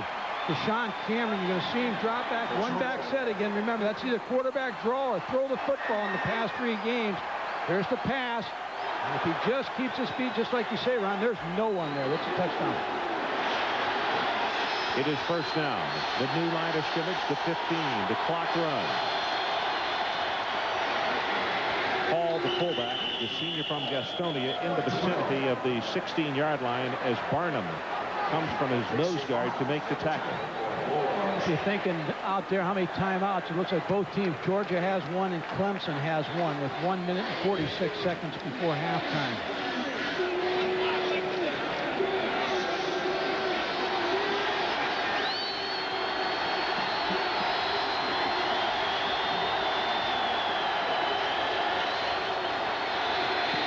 pressure in the middle. Cameron throws it incomplete. Now the Georgia crowd is going to beg for a grounding to the football, as Mitch Davis was all over it. I know you're looking at me. Watch the pressure by Mitch Davis. Number 58, first of all, on Deshaun Cameron. Inside backer. They're starting to pressure him with backers. Here's the throw. See, now, Mike, that's grounding. And my point is, whether you hit the hedge or hit the tuba player, there's nobody around. You're right. The tuba player, I think, was not eligible that time. You know, that's right. The tuba player was not an eligible. Well, they were blocking the 25-second clock a second ago. Third down. The line to make is the 5. And on a quarterback draw, Cameron gets by 2 people. They will stop him at the 10. But wisely, he moved toward the middle of the field. Well, they set up the quarterback draw. One back set has been a passing down quarterback draw. And you're right. He tried to get it in the middle of the field. If he couldn't pick up the first down, set the field goal up. Now, let's talk about Georgia. Now, there's 2 big players inside. They'll try to get up and try to block this from the inside. Bernard Williams, they bring in the offensive tackle, the sophomore from Memphis, because he is 6'9". This is a 27-yard attempt. A jump ball for him. You can see the big arms up there, but not enough. He is perfect. And we have a tie ball game with 45 seconds left until halftime as Welch knocks it home, and he's perfect on the year. 5 of 5. Coming up later on tonight, it's the 8th-ranked Fighting Irish of Notre Dame facing the Stanford Cardinal. It's a rematch of course, one of the biggest upsets of the nation last year. And that will follow baseball tonight at 11 p.m. Eastern Time. Boy, 3-3. Clemson over a touchdown favorite coming into this one tonight. And you said at the meeting this morning you thought that Clemson might be ripe for an upset if they were not careful in this one tonight. Well, I said that, and I also said earlier, you can't, if you're Georgia's offense, against his defense, you cannot give them the football on the 30-yard line. You can't. Third down with just a couple minutes to go in the half, and you're trying to throw the football, and LeVon Kirkman, number 44, recovers that football. That's a turnover you can't have. The 2 deep man for the Bulldogs, Hastings and Marshall. The last time that they received the kickoff, it was Hastings who returned it out to the 41. Let's see if possibly Clemson will try to kick it away from him.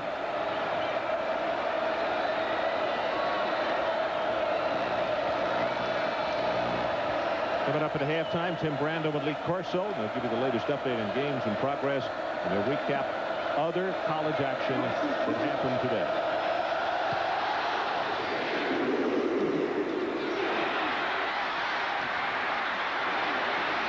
Marshall, good return out of the 30 to the 34-yard line. And now the situation, 37 seconds left until halftime. Tied at 3. You take one chance, do you take 2 chances, or do you run the clock out? I don't take any chances. I'm going to the locker room with a 3-3 tie. 37 seconds to go. Just against that defense, unless I wind it up and throw it about 50, 60 yards, but then I'm not sure I can get it. Well, now Zeier wants to call a timeout and come over and talk with Ray Goff. Ron, I have a lot of respect for this defensive football team. I know we've talked about it, and you saw them early in the ball game, and statistics on this defense are just outstanding. They've been playing great defense at Clemson for, I don't know, since Frank Howard was there. And Kenny Hatfield has come in, and the transition year last year had a lot of success, and now guys are feeling a little bit more comfortable with him. They lost Danny Ford, who the players loved, and is a great football coach. Danny was extremely popular with his players. Yes, and a great football coach. Yes. And what's happened now is they're feeling a little bit more comfortable, but they're so strong on defense. I just don't think you give them a lot of opportunities. You have to pick your spots against a defense like that, and I don't think this is one of them. Take it to the house, 3-3. Boy, Southern Mississippi with a shocker today, winning against Auburn again, I should say. And you have to keep in mind last year and this year, those games being played at Auburn. And the victories there against the Tigers are few and far between, aren't they? Oh, I'll tell you what, to win there is a monumental task. Southern Mississippi to be congratulated. So time is back in. It is a 1st and 10 as Georgia scrimmages from their own 33.5-yard line. 1st the ball, and Clemson picks it up at the 32-yard line. Good heavens. And there is a marker back at the 35-yard line. LaVon Kirkland comes up with the football. And Georgia jumps around saying this flag is against Clemson. Let's get the call.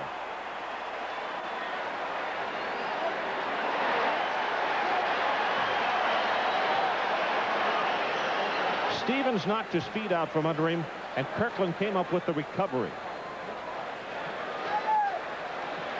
Ron Franklin, Mike Gottfried, and Adrian Karsten. We're in Athens, Georgia, where we have 27 seconds left until the halftime with Clemson and Georgia tied at 3 apiece. Kenny Hatfield's going to wait for an explanation. He's getting one right now of what happened on that last play. On the other sideline, if I'm Ray Goff, I'm telling that quarterback, just go on down, son.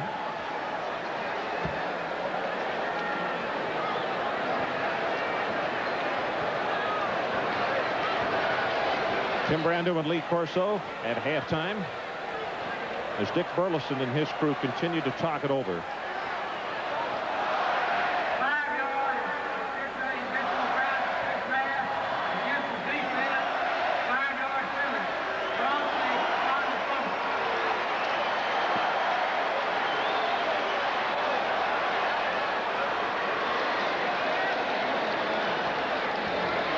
So Georgia can put their heart back in their chest because it looked for the world that Clemson was going to take the ball over on another turnover with time enough to put points on the board. So the penalty has moved it out to the, 42-yard line. It's going to be 2nd down and 1. Yeah, they got an end-over formation. They may try something right here, either run a toss to the formation or...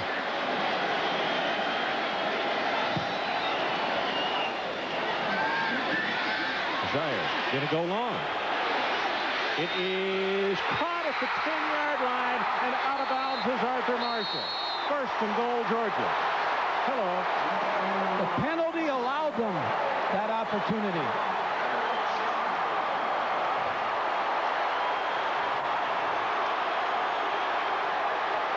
Eric Zeier with a nice throw. Watch the route. It's just a takeoff route against Tony Mooney, number 14. Both the defensive backs in pretty good shape, and then he gets turned the wrong way, and Arthur Marshall makes the catch. Now with 18 seconds, you got to try a couple times to throw it in the end zone. 18 seconds left. Well, you talk about a big turnover now that didn't happen.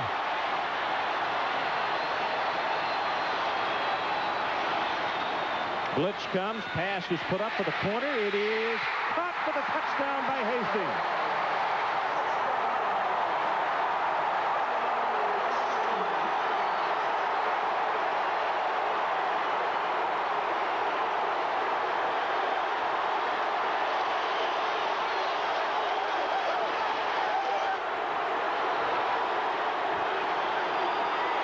They are going crazy in Athens.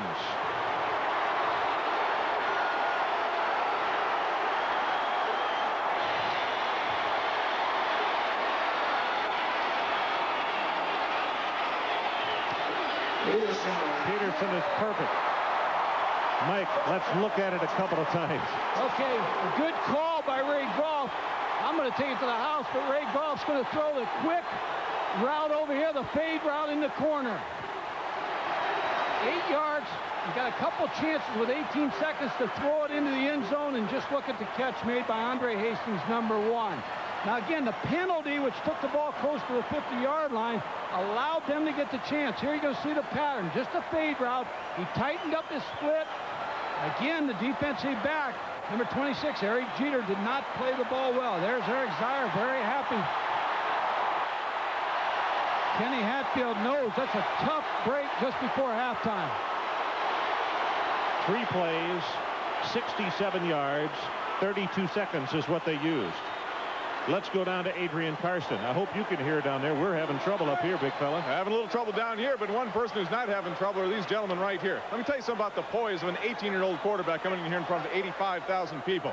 Offensive coaching staff yelled to Eric Zeier, the wide side defensive backs are way out of position. The result is a 50-yard reception and let's see, about a 7-point lead, gentlemen. I guess I'm getting a little flustered down here. Ron, you talk about the confidence that their coaches have. They have a fumble, and then they come back and throw the ball deep on that play. So they've got confidence in that young quarterback. Ryan's on the return. Up the far side, will be knocked out of bounds around the 30-yard line. There are 8 ticks on the clock. So mistakes have led to 2 scores in the second quarter.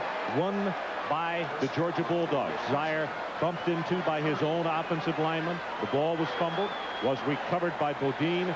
Clemson comes away with 3 points. But now, on what would have been a turnover, a face masking penalty gave them a 2nd and 1. They go upstairs, and Ron, that's the biggest play of this game, that penalty, face mask. Straight ahead with the ball, and we are heading to halftime.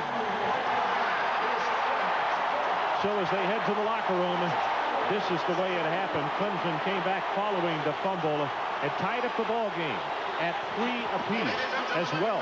Became perfect at 5 of 5 in the first half. Wearing red and white here at this stadium are not surprised. And Mike, the play we're going to take a look at, the biggest play in the first half, is actually one that didn't happen. You're going to see Garrison Hurst get the football here. He's going to be running to the left. They were trying to kill the clock, and he'll be hit and fumble the football. And on the play, Clemson's Levon Kirkland recovers the football. But there was a face mask call which allowed the ball to be moved up to the 42-yard line. Georgia then threw a long bomb that they hit that set up the touchdown to give them the lead. And let's go down to the field and visit with Adrian Karsten. That is it in a nutshell. We got to get our own thing going, says Ken Hatfield.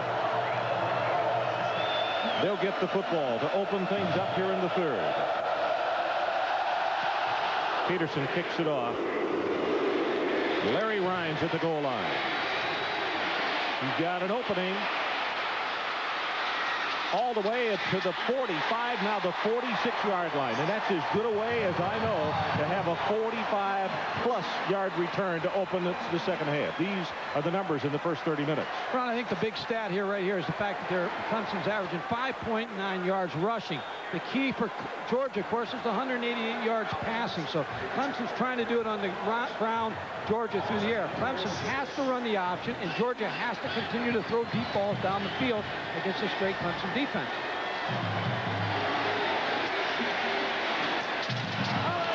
Pass incomplete, and now here comes the marker in. Pretty good collision as Ryans is the man they wanted at the 45, and it looks as though pass interference will be called. And as they discuss it, we always talk about the offensive numbers. Here are the defensive numbers in the first half. For Georgia, Dwayne Simmons, 7 tackles and 1 sack. John Allen had 5 tackles. For Clemson, Jackson, we talk about him a bunch. He had 5 tackles, 1 sack. And Bodine, 3 tackles, 1 sack in the first half.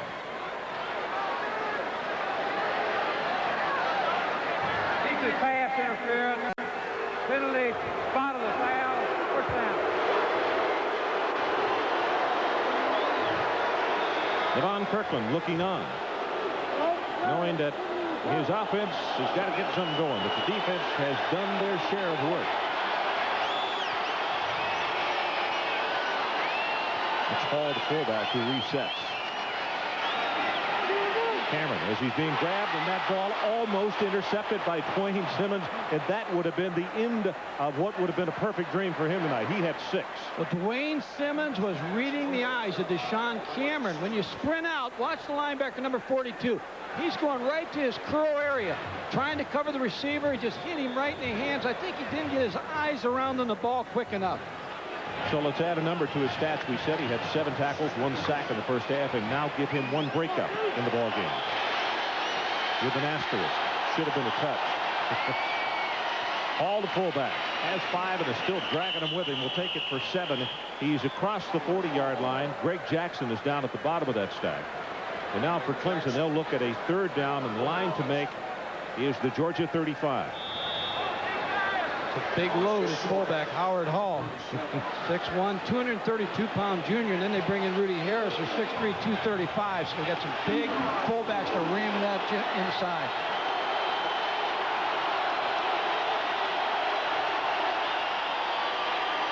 Williams will have the first down. Ronald Hurdle's the tackler at the 35. Dwayne Simmons is there along with John Allen, the two leading tacklers in the first half. But Hall, the man that Mike was just talking about, number 45, with an excellent block on the play. You're going to be an eye fullback. You're going to get to carry the ball every now and then, but you must be a good blocker for the tailback. Notre Dame and Stanford coming up after this one tonight at around 11 o'clock Eastern time. Our situation, the Bulldogs 10 and the Clemson Tigers 3.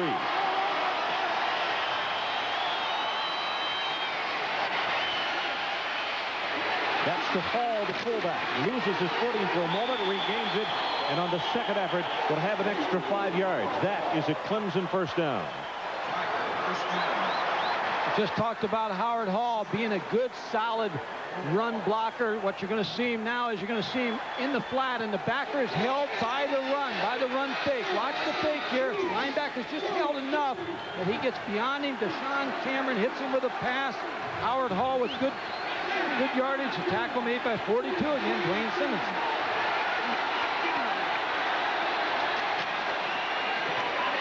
Right up the middle is Williams. You could see the penetration. Allen came through and looked as though he was going to foul up the play. And again, it was Howard Hall, 45, who took him out with the block. Now, you might think, why all of a sudden are they having some success running? They've run the ball inside. They've run it outside in the toss sweep. Good play-action pass. And now you got that big offensive line starting to wear on this defensive line of Georgia a little bit. You got Hankins, who's 305, Seegers, who's 320. You got Les Hall, 307. So they're doing a pretty good job blocking.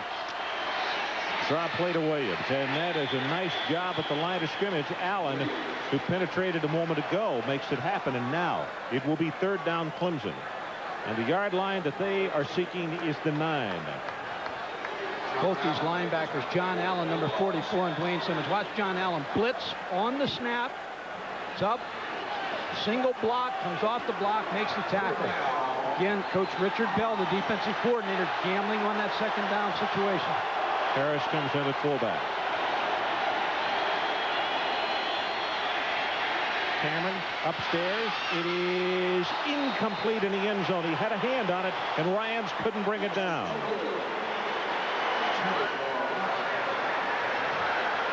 Good play by Chucky Carswell, number 27, the cornerback of Georgia.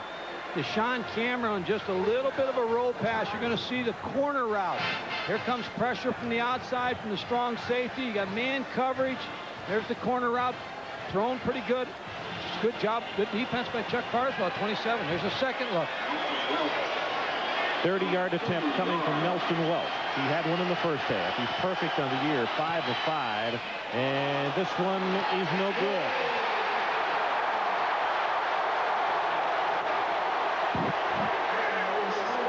Kenny Hatfield has to be thinking, a lot of things are not going our way. We have a great drive, and we come away empty. Let's take a break. They were over a touchdown underdog in this one. The Clemson came out blistering in the second half on offense, and all of a sudden they missed a 30-yard field goal attempt. Zeier, 10 of 17, 154 yards and a touchdown in the first half. Hurst cuts it back against the grain. He'll have a couple, maybe 3. Bodine, number 99, comes off the bottom of the stack. We mentioned early on, undersized, 6'1", 245. He is dwarfed by the people that he plays around on the defensive front. But yet, Ron Dickerson, the offensive coordinator, says he is absolutely the heart of that defense. He's the catalyst. Penetrates, and he makes the tackle there. And in fact, when you look at that, that is the kind of stuff when they talk about coaching film. Bodine squeezed between the guard and the center, and you'll see him coming to make the stop. Ron, here's the success that Georgia had with the long pass just before the half. And you see the unbalance, the end over. They only have 2 linemen to the right, and they come back because Clemson moved 1 full man on their defense to the formation, to the unbalanced end over, and they tried to come back on it. It is third down. 2 of 8 on third down conversions for the Bulldogs, and they've got to hurry. 25-second clock is down to 4, down to 3, down to 2, and Zeier looked up and just saw it. He's going to call a timeout. Came very close to losing the third down and 1. So let's take a break. Georgia on top by a touchdown. We'll be right back. Key screw drive garage door openers, built for a lifetime. Ron Franklin, Mike Gottfried, and Adrian Karsten between the hedges in Athens, Georgia. And right now the Bulldogs are doing what they do best, and that is play awfully tough at home. But it's 3rd and 1. And Hurst, he's going to be grabbed at the line of scrimmage. That is extremely close as McLaughlin grabbed him and wouldn't let him go. You talk about a big play defensively. If they stopped him from getting his first down, I don't know if he's going to make it or not, but Chester McLaughlin with a big play to keep him from much yardage. They went the end over and came back. They got a good spot. They ran the end over to the field again to the left, and they're coming back to the short side of the field. Chester McLaughlin with a good play, wards off the blocker, holds on, makes the tackle, but they made the first down. Keeps the drive alive for the Bulldogs. 10.5 minutes left in the 3rd quarter. Zeier, great protection this time. Drills it, has the man wide open, Max Strong. And his fullback is on his way down to the 14-yard line.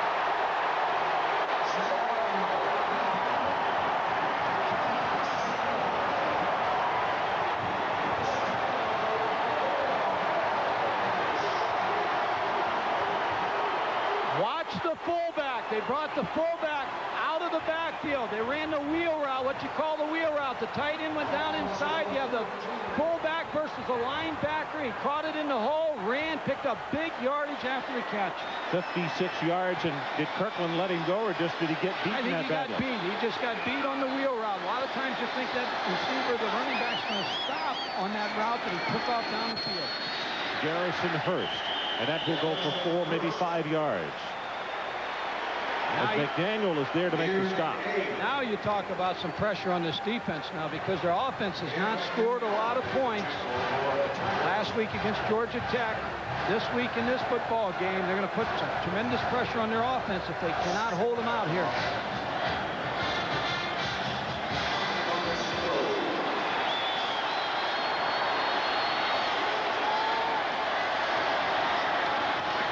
Pressure up the middle. Hurst hit from behind and to be knocked down by Kenzel Jackson.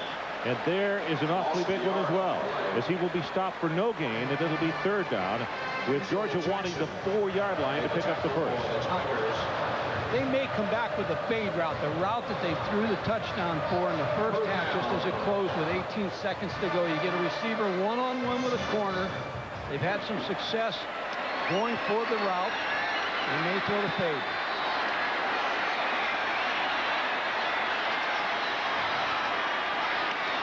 Pressure up the middle, passes in the air for the corner of the end zone. It is knocked away, and that's Mooney who was there to knock it away. Well, they went for the fade. They were going to try to pick on Tony Mooney, number 14. Here's the route. You just let it, throw it up there in the corner. You want your receiver toward the flag. You want to try to get him the ball one-on-one versus the DB, but Tony Mooney, number 14, did a nice job. Well, he made a 44-yarder early, and Parkland knocked this one home. It's from 27. He's got it.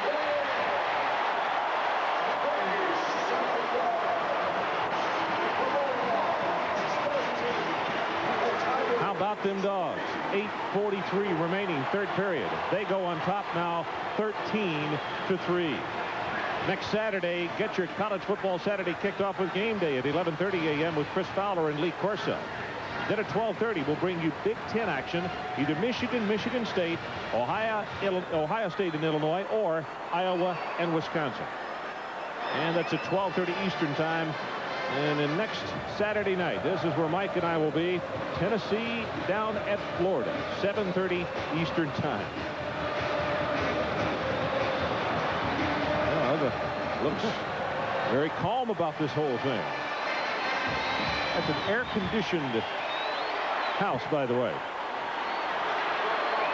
It now has been decided it will be Michigan, Michigan State. And a little more information on Uga. The reason we know that is because Adrian said it was air-conditioned. I don't know if he went inside the house or not, but Someone mentioned something about him being in the doghouse today, so I guess that's where he had obtained the information. I tried to get him to go in to see what was really in there. As of this time tonight, I'm not sure he went in yet. They're standing for the kickoff. As Ryans is back deep. Peterson to boot it. Georgia leading by 10.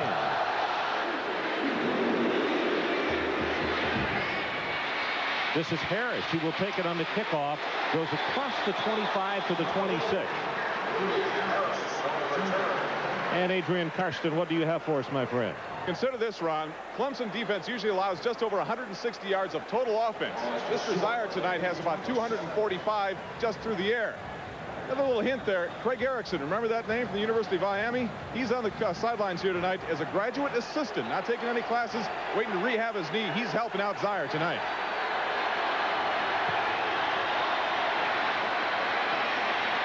Deshaun Cameron over the middle. Wanted his tight end, but it was behind Gibson. And Tim Brando, you have an update for us. I sure do. Florida taking on LSU, and watch as quarterback Shane Matthews becomes the third all-time leading touchdown passer in Gator history. 37. That one to Harrison Houghton, 35 yards. By the way, he passes his coach, Steve Spurrier. That's not good. Pass your coach. But I'll tell you, if you're the coach, you're happy if you're coaching the team. Cameron, he's 6 of 15, 1 interception. Has it complete and into the drop. Oh, what a hit. I don't think they're going to rule that a fumble, are they? I believe they have. Target made the hit. I couldn't tell if he had possession or not. Yes, it is Georgia football. Well, everything's going great for Georgia. You talked about earlier. They had to get some turnovers. You're going to see number 25, David Hargett. Here's the route being run. It's an in route by Terry Smith. Number 25, David Hargett with a hit. They rule it a completion and a fumble. And looking at it on the replay, that is right on. He had it for one full step. Willie Jennings made the recovery, number 56, a sophomore out of College Park.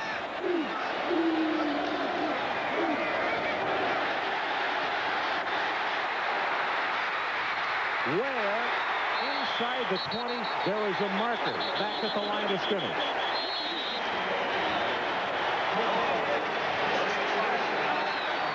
Ron, if you were going to draw up a game plan by the coaches, Georgia coaches Ray Goff, everything has worked out exactly like they wanted to. They're getting turnovers on defense. Offensively, they pumped the ball down the football field. Long passes, got some big plays. Al Davis, the Raiders, be proud of these guys for throwing all those long passes. And now, on the offense. Penalty is from the spot of the foul. First down. And they've played good field position football tonight. And their offense now, with the success they've had throwing the football, has opened up some ability for them to run the ball. Here you're going to see the hold. It's when the left guard, Lamont Tellis, is who they called for the holding. Sitting with his hands stretched. So this ball is being snapped from the 45. The line of scrimmage would have been the 14-yard line. And Georgia will pick up 5 of them back. As you could see, the jump on the defensive front. This is what we see every week, Ron. When the center sees somebody jump across, he's snapping the ball. The difference now, some of the teams we've seen take it on a knee, but this quarterback, Zeier, took the quarterback sneak. Offside, defense, 5-yard penalty, first down.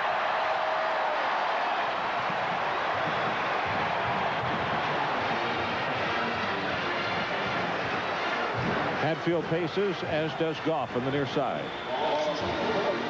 One thing that Ray Goff said at practice on Thursday, the longer we stick around, the better chance we have of winning this football game. And they're doing more than sticking around right now.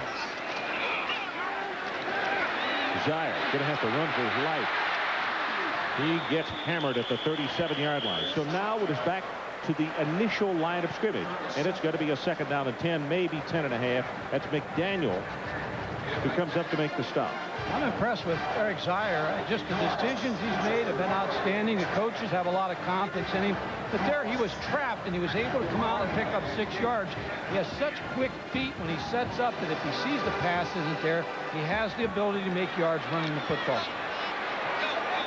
Coming up at the end of the ball game, Mike and I will pick the Visa players of the game, one from each squad. It's at the end of the contest tonight. Flag comes down, and they have just wasted 5 yards. The 25-second clock got all the way down, and just before the ball was snapped, I mean, they were that close, maybe not even a second.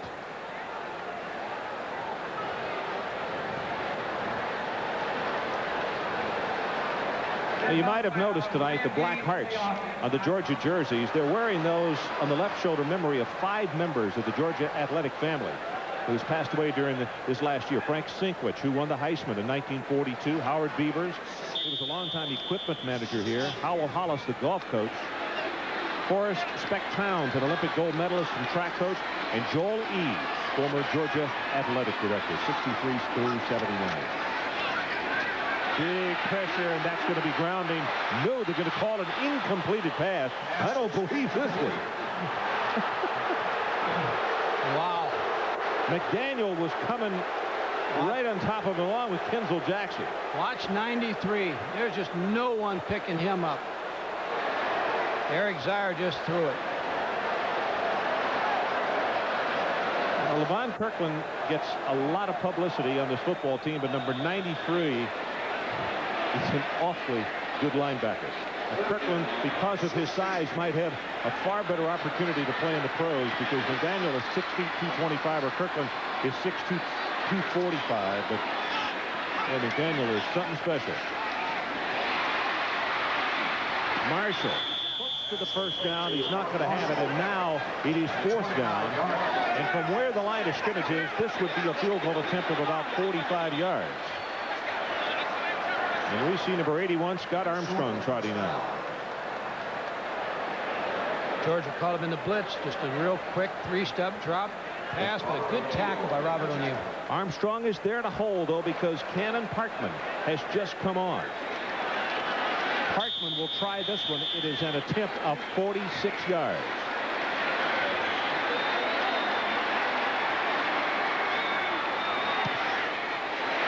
He's got the distance.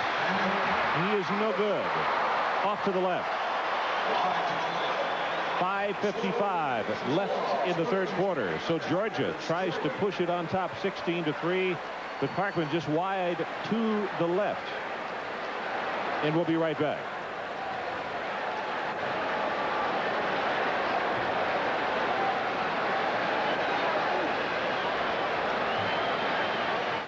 Leads Tennessee against Shane Matthews and the Florida Gators next Saturday live in prime time on ESPN. Back to pass Meyer, rolling right. Looking upfield, protection breaking down, throwing for the goal line for the tight end. He can't hold it, it's incomplete. Game's over. Brown had his hands on the football but couldn't put it away. Stanford dumps up the #1 ranked Fighting Irish of Notre Dame, 36-31. Coming up later tonight, you'll get a chance to see the rematch. Number 8 ranked Notre Dame against the Stanford Cardinal at around 11 o'clock Eastern time. And the Cardinal do it 2 years in a row. Ron, I think Clemson's got to get back to running the football. That's their game. They've got a lot of time. Be patient, work the field.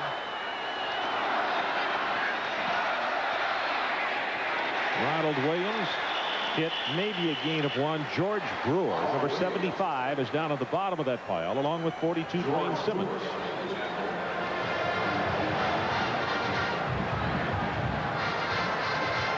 Have you been surprised that Clemson has thrown the ball as much as they have tonight? The thing I've been most surprised, and I was surprised in the last week in the Georgia Tech game, and I'm surprised tonight, is the lack of the running of the option. The option's been successful for them tonight. The 3 times they've run it. Passing formation here, and they set up the screen. This is Ryans, loose on the far sideline. Crosses midfield and fights his way down to the 41. Dwayne Simmons made the stop. But the ball is loose. Georgia says they have it.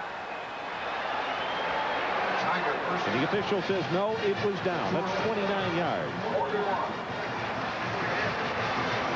Well, here you're going to see Larry Ryans. What set up? They went to the one back set again. Larry Ryans is running the middle screen. There you see him come inside. Get some good blocks. Is able to get outside and pick up good yardage. Good screen set up by Clemson. But here's where Georgia's done a good job tonight. They played good defense. They've allowed Clemson to move. But when they cross that 50, it's been the bend, don't break theory of Ray Goff tonight and Richard Bell, former head coach of South Carolina, who's now the defensive coordinator here at Georgia. You see Simmons all the way down the field. He missed him the first time. He didn't quit. He saw 42, track him all the way down to the 41. He is a man possessed. Willie Jennings, also 56, helping out on that play. So the chains have been moved in the line of scrimmage just outside the 41. That's Whitley, Curtis Whitley. He's a senior from Smithfield, North Carolina. He's the #2 center. A very good athlete, and in fact, he played, we saw in the video we watched against Georgia Tech, he played a lot last week. Very effective. Well, Larry Vanderheyden said that he liked him. He thought he could be as good an offensive lineman as he wanted to be. Well, the bank of lights went out, and I think that's been rectified. But now the clock is not working, so that's what we're waiting on. And let's go down to Adrian Karsten. Adrian. With me is, well, someone I don't run into, someone about my own size. This is our Toyota leader of the game, Mr. Bruce Bratton. Take a look at his right knee. He's not playing tonight because of a ligament injury. Now, what he has on here is a rehabilitative brace. This is a protective brace. Everything all Clemson linemen are required to wear. Now, what this does is to protect the injury from the outside. He also tore some cartilage on the inside of his knee. You look on the other side of the field, and you'll find that Georgia does not wear these. They're not required to wear them. Here's the situation. They are not able to determine after 23 years of AstroTurf that there are more knee injuries because of artificial turf than you find on natural grass. Adrian, can you find out from him how long he's going to be out because of that corrective surgery? Probably maybe trying to get back next week, but most likely probably be after the open day from North Carolina State. How tough is it being out of the game here tonight? It's tough. This is a great place to play football, and I've never played here before, and this is my last chance, but I got confidence in my teammates. I think they're going to pull it out. Good luck on your rehab. Thank you. Great place to play. Boy, kids love this kind of atmosphere. Cameron falls down on first down. Back at the 48-yard line, lost his footing. Mitch Davis was applying pressure. Mitch Davis out of Mobile, Alabama, a highly recruited player. Everybody thought he was going to go to Alabama or Auburn, and he chose Georgia. He's an outside linebacker. We had the game last year with Auburn and Georgia, and he played very well against Auburn. Now the clock now showing about 5 minutes left in this third quarter. Georgia 13-3. Cameron zips it, has it complete. It's Ryans again. He's on the loose. Terry Smith, I beg your pardon, 24 rather than 20. And he takes it to the 35-yard line. And now Clemson will have a third down, and they need about 3.5 yards. Simmons and Jennings on the stop. I have to think Kenny Hatfield has to think in terms of 2 runs here. Third and fourth down. He has to get in the end zone with a touchdown. And I think with his big fullback in Ronald Williams, he has to think in terms of 2 downs. This time Ronald Williams goes wide to the right side along with Dwayne Bryant. They're 3 of 10 on third down conversion. Screen pass, nope, and the pass is caught. It's Terry Smith, but they make the tackle on him at the 34-yard line. George Wynn is there.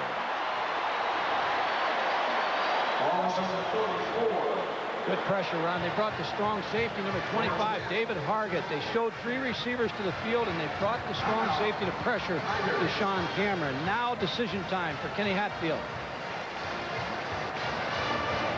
What do you think, Mike? I think he has to go for it. I just, if you punt him in the hole, let's just take the 3 possibilities. A field goal, I don't know. I don't know if they feel like they can get it at this distance.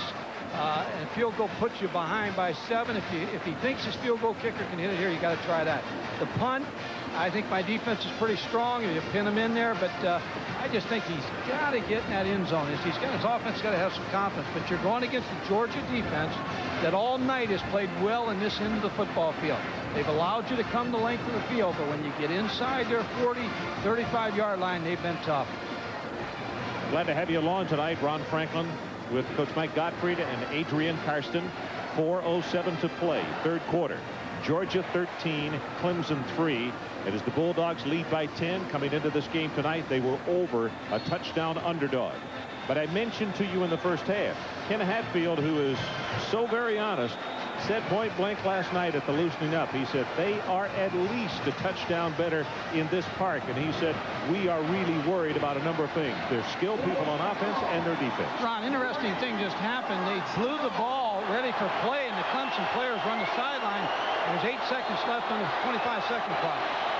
Cameron on 4th down, and he will go long. He is there, and it's caught at the 10-yard line. Larry Ryan, good for 24 yards. Good call by Kenny Hatfield. I felt like he had to go for it on 4th down. He just had to he's got to get a touchdown. Watch number 20, Larry Rhines. He's the money player for these guys when they need a pass. He's going to run a corner route, man coverage, the same route that Chucky Carswell defended a little earlier. Larry Rhines makes the catch on it. Looks as though Carswell thought he was going to break inside of that other receiver. You're right. He got caught on his hip.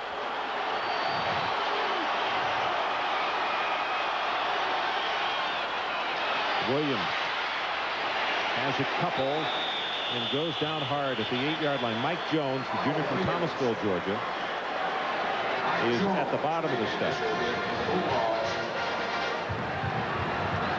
Watch the safeties here, Ron. Number 25, David Hargett. And number 26, Ralph Thompson. They'll be very active on defense. The Baylor Bears still undefeated, and they were playing without their ace fullback, Strait, who had to have arthroscopic surgery. He's going to be lost to them for at least 2 more weeks, and they still won and scored 38 points. Cameron runs into the middle, and he gets cracked down hard. Number 2, Al Jackson. You can see him come up, the nickel back, and he knocked him down at the 6-yard line, and now it's 3rd down Clemson. They can pick up the 1st down without scoring. Al Jackson, number 2, another strong safety that's in the ball game. 6 foot, 182-pound junior making the tackle, and Deshaun Cameron on the scramble.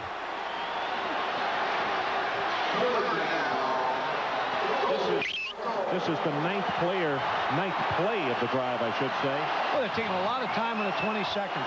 Down to 3 already. Down to 1, and they're going to have to burn a timeout. They had used 3 minutes and 30 seconds on this drive. And Ken Hatfield will look as his team uses the timeout rather than pick up the 5-yard penalty. Around here, I think they got 1 down to score a touchdown. If you don't score the touchdown on the one that you got to kick the field goal now, so you got to go to 13-6. Then that puts you just a touchdown away. You got one play to think of that you've got to try to get it in the end zone here. Because for people who did not join us right after halftime, Clemson took the football and just drove it right down the field, and in big gulps at a time, and then came away with no points. And Ken Hatfield, I'm sure, is thinking also he can ill afford to have that happen twice within the quarter to come away with nothing. Be sure and catch all the NFL action Sunday on ESPN. Join Chris Berman, Tom Jackson, and Joe Theismann for the most comprehensive preview show on television. It's NFL Game Day at noon. Then you'll see the best recap in television on NFL Primetime at 7 only on ESPN. Ron, if I'm a betting man, I'm going to look for Larry Rhines here, number 20. He's been the player that they went to in the key situations.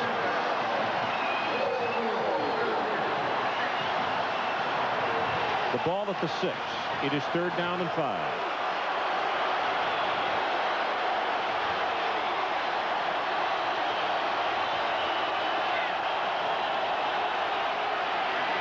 Cameron looking for his running back, Williams, and he will be sacked. Greg Jackson.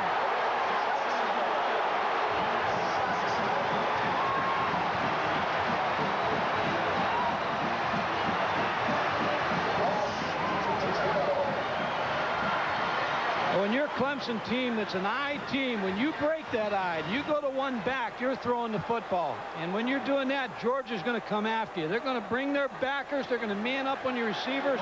You're going to see number 54, Greg Jackson, beat the block of the fullback, Howard Hall, and make the tackle. Field goal attempt at 29 yards. Low pass from center, and he got it. Boy, what a job as the kick is up and good, and number 5, McLeese, had to field a very rough ground ball, and he got it up in time. Credit him as well as Welch with that field goal of 29 yards.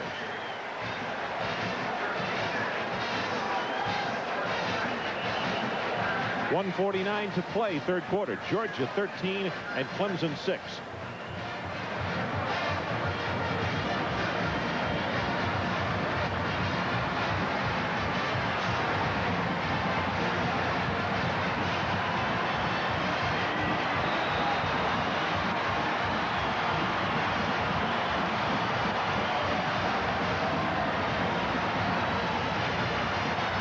Georgia holds Clemson out of the end zone. The Tigers get 3. Marshall and Hastings are back deep for the red-jerseyed Georgia Bulldogs, who lead by a touchdown. Right at the beginning of the third quarter, we had just a little bit of mist coming down, but thank goodness the rain has stayed away, and we're just barely over a quarter left. Hopefully we can avoid it. It's been too good a game to have it marred by something like the elements.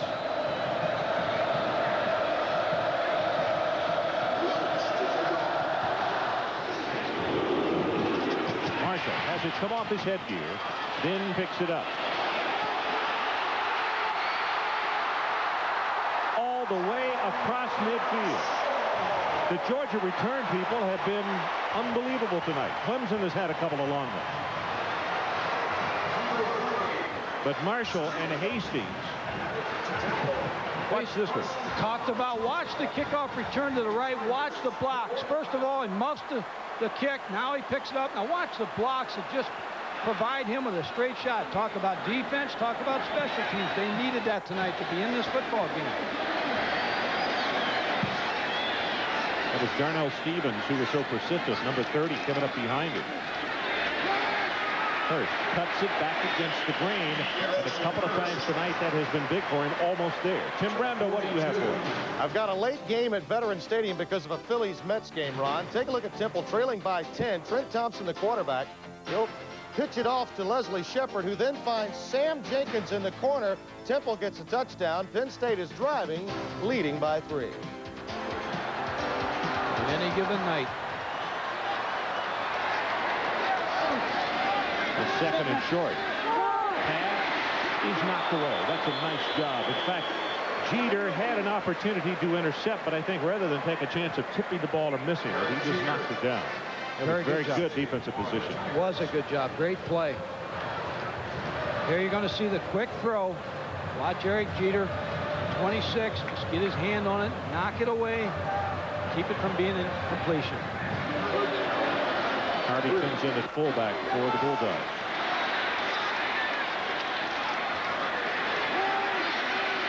Garrison Hurst will have the first down.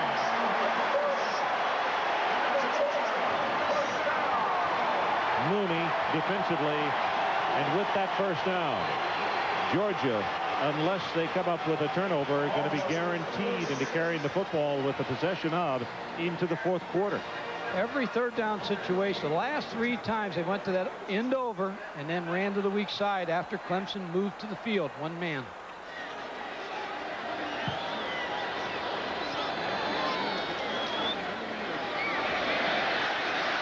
Garrison Hurst will have 1, maybe a couple on the play, and then he gets upended severely by Mouzon.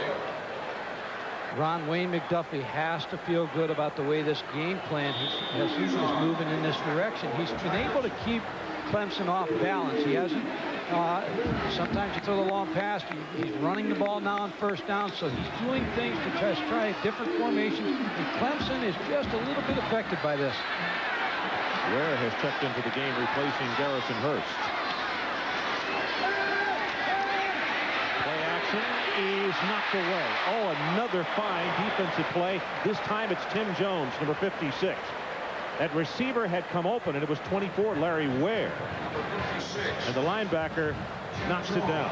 See, the tough thing about linebacker Clemson right now is you're fake and run, and then you're throwing the ball down the middle of the field, and there's a linebacker, number 56, Tim Jones, has to get under that throw. He's parallel to the ground, Mike. And if he doesn't do that, that's a completed pass, and it's inside the 20. See, that's the back coming out of the backfield, Larry Ware.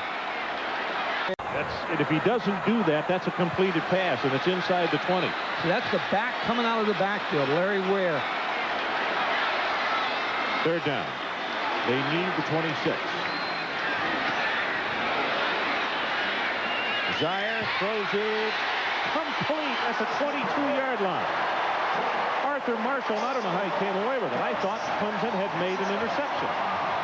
That's a great catch by Arthur Marshall, but I'll tell you, it's an impressive throw by Eric Zeier. 15 minutes left in this one, and they are standing here between the hedges. The Bulldogs on the way to a major upset.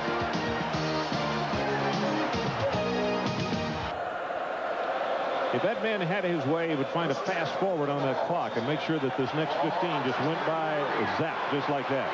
We got one more quarter to play. Georgia leads 13-6. They have the ball, and they are driving. Zeier gonna run it, and wisely goes down at the 17. Ed McDaniel got a hand on him and made the stop.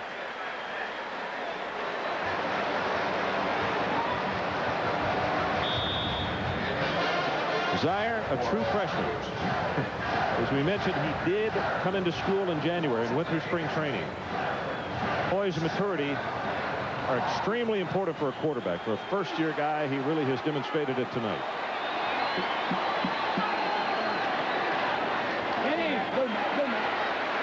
This is Max Strong as Chester McLaughlin steps up, and big number 91 will knock him to the turf at the 14.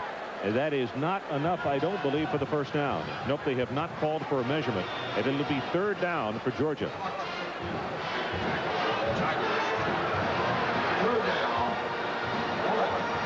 And Zeier wants a timeout to come over and talk with Ray Goff with 13:59 left in the fourth quarter. And we'll hold it right here. Adrian Karsten, what do you have for us down on the sideline? Something to keep your eyes on, Ron and Coach. Something that Clemson has done tonight, and something Georgia's done to Clemson that no other team has done. Clemson on their defensive front has done a lot of rotation for two reasons: to keep a couple of big, strong guys, let them get a breath and keep them fresh. Secondly, they've moved Bo Dean and a couple other of those down linemen around up front to give the offensive line of Georgia a different look. The result is that Georgia is getting to run around the end, something that three other teams have not been able to do against Clemson so far this year. Adrian, that's an interesting observation. And Mike and I were just talking during the timeout for the quarter break. We had a shot from behind of number 44 standing on the sideline. Levon Kirkland, their All-American linebacker. He really has not been that much of a factor tonight. No injury to him either. Well, they've done a good job trying to keep them off balance. You know, pass, run, outside, inside. They've just done a good job play calling. Credit Wayne McDuffie, the coordinator, with the play calling of what's affected Clemson's defense the most. And then the offensive line, which was suspect, has done a good job. Here you got that end over formation again to the right. Third down. They need a yard. Zeier wins it, has him open. Hastings will have the first down. First and goal, Dogs at the 7.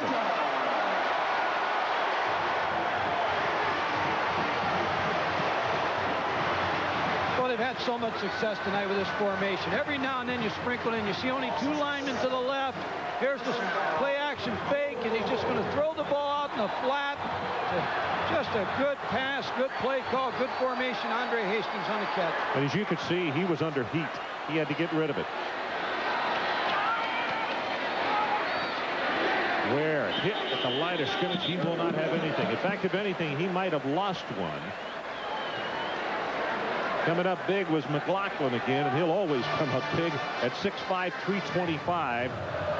Junior from Whiteville, North Carolina. Ron, Georgia needs a win of this magnitude against the ranked team to tell the people they're back. They struggled a little bit. They're a young football team. This would be a big confidence builder if they can hold on. This is the 11th play of the Georgia drive. Zeier has the man. Touchdown, Hastings. And there is a flag back at the 12-yard line. Let's check it.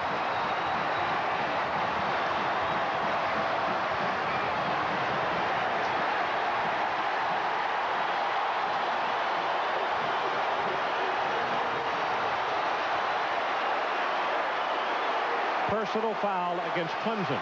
It is good. Penalty to be assessed on the kickoff.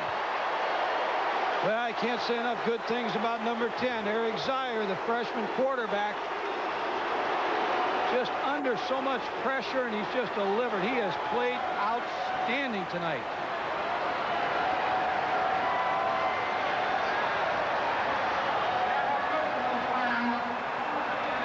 Touchdown is good.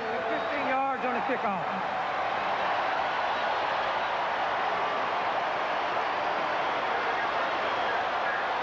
Todd Peterson tries to put Georgia up by 14.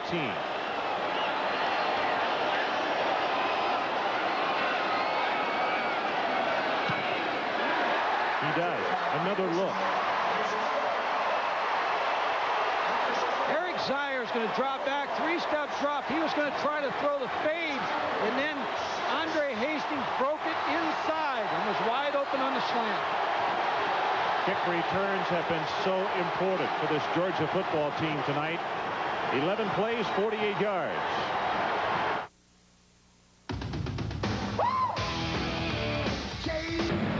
ESPN's presentation of CFA football, Clemson versus Georgia, is brought to you by Chevy Trucks.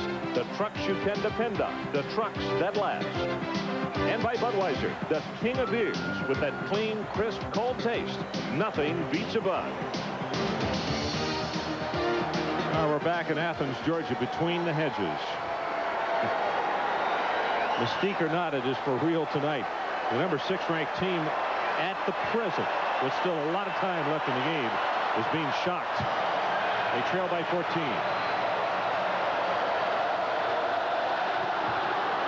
Well, he's going to kick this one down out into the end of the stadium.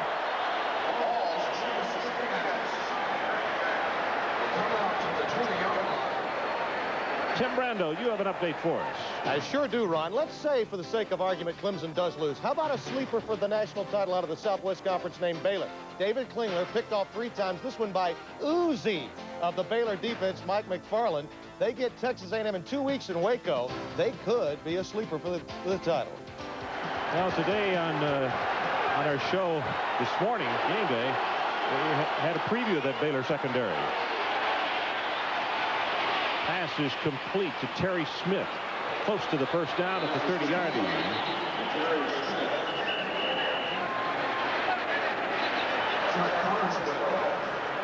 Just a good defensive game plan tonight by Richard Bell. He's given up some yardage, but has made the big plays. The old bend but don't break philosophy, and the Georgia defense. Those 2 inside linebackers, Ron, Dwayne Simmons, 42, John Allen, 44, played the whole game. 11 possessions, 322 total yards, but they don't let him in the end zone for a touchdown.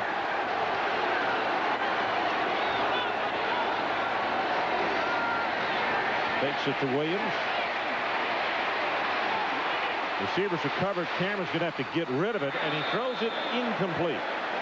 Caught by Smith, but he was out of bounds. Tom Wallace, 92. You might have seen him. He's a junior from Madison, Ohio. Was putting the pressure on Cameron.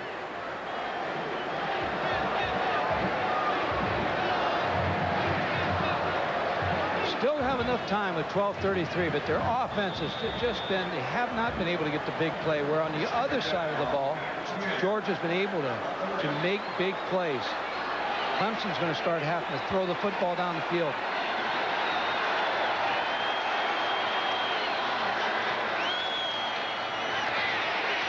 Screen to that short side of the field. That's Williams, and a good open field stop by Dwayne Simmons.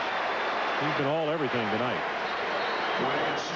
It's 3rd down, and the line to make is just across the 40. Mike, I still have to go back to the question you asked as we opened the 3rd quarter. Why Clemson has not tried to run more option plays, because the few times that they've done it tonight, it not only has had gainers, some big gainers. You know, they ran it 3 times in the first quarter and had a lot of success, but they've stopped it. Now, there's some reason they're not running it. I don't know. Maybe they feel Georgia's taking it away by a lineman. I'm not sure. Simmons now 13 tackles, 10 of those are solo. And he also knocked down a pass. Middle screen. Incomplete. There's some pushing and shoving going on at the 30. Brian Ryans heading back toward the middle. Somebody grabbed him by the jersey, and Ryans wanted a flag, but there was none. They will have to punt. Know who that was, don't you? Number 42, Wayne Simmons. He smelled the screen.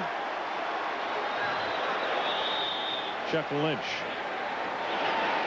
Longest one for him, 50 yards this evening. It's the first punt for them this half, although they're down by 14 points. Carswell with the fair catch, and he makes it at the 31. 36 yards on that kick. Here's the scoring summary. 13:15 left the first quarter, 3-0. And Kenneth Parkman with a 44-yard field goal. Then an answer by Welch, 27-yarder. We're tied at 3. Then Andre Hastings, 8-yard touchdown reception from Zeier. This is just before halftime. Then Parkman, 27-yarder in the third quarter. Welch, a 29-yarder. And then all of a sudden is Hastings, the 9-yard pass from Zeier, and that's how we stand, 20-6, with the Bulldogs leading. You can hear the groan from the crowd. Buckner, and there comes a marker. You better be careful. Another one could come down here, fellas. Whistle had blown, and they continued to push.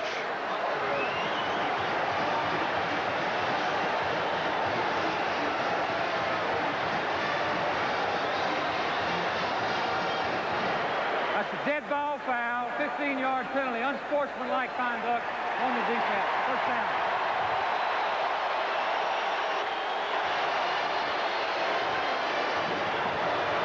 Boy, Garrison Hurst was hit at the line of scrimmage. The official felt like they just took him too far back. The whistle blew, and they hit him with a 15-yard penalty.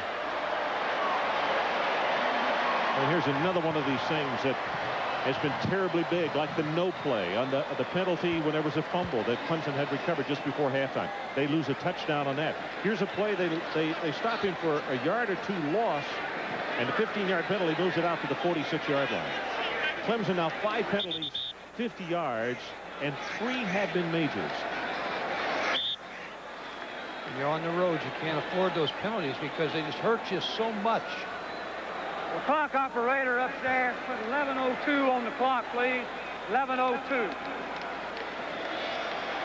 Clock operator's trying to hurry that clock along. With that, Ray Goff, I'm sure is saying, don't put any time up there. It seems like this quarter's been going on for an hour anyway.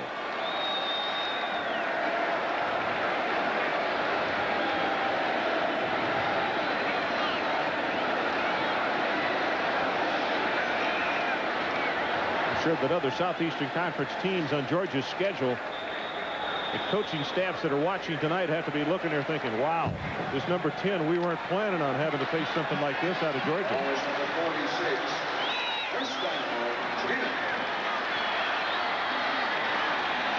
Sure Billy Brewer is watching intently tonight. We've got him next. Pass overthrown. That was for Hastings. You know, Hastings has been the guy that has done the most damage as far as the big catches. And again, the staff yesterday, Ron Dickerson, and the defensive people, and Ken Hatfield said last night, he was the guy that worried him the most as far as the skill people. He's got 5 catches, does Hastings, for 55 yards and 2 touchdowns as you look at Dickerson.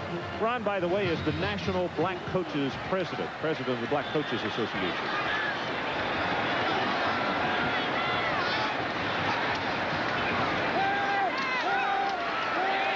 Zeier drills it and is almost intercepted, and it's probably the worst one he's thrown tonight, Mike. He waited too long. The break had already been made, and Evans was open, and he decided to pop his fist one time and then wait and then throw. You're right. He's a little late on the delivery. Robert O'Neill broke on the ball at the same time when he started to throw the football and was in pretty good shape to intercept that.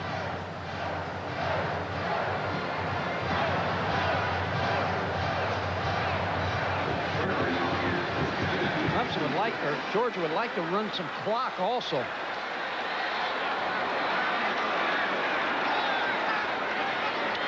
Pressure coming up the middle. Fake the draw. Gets his pass away, and again it's for the hedge. As Wayne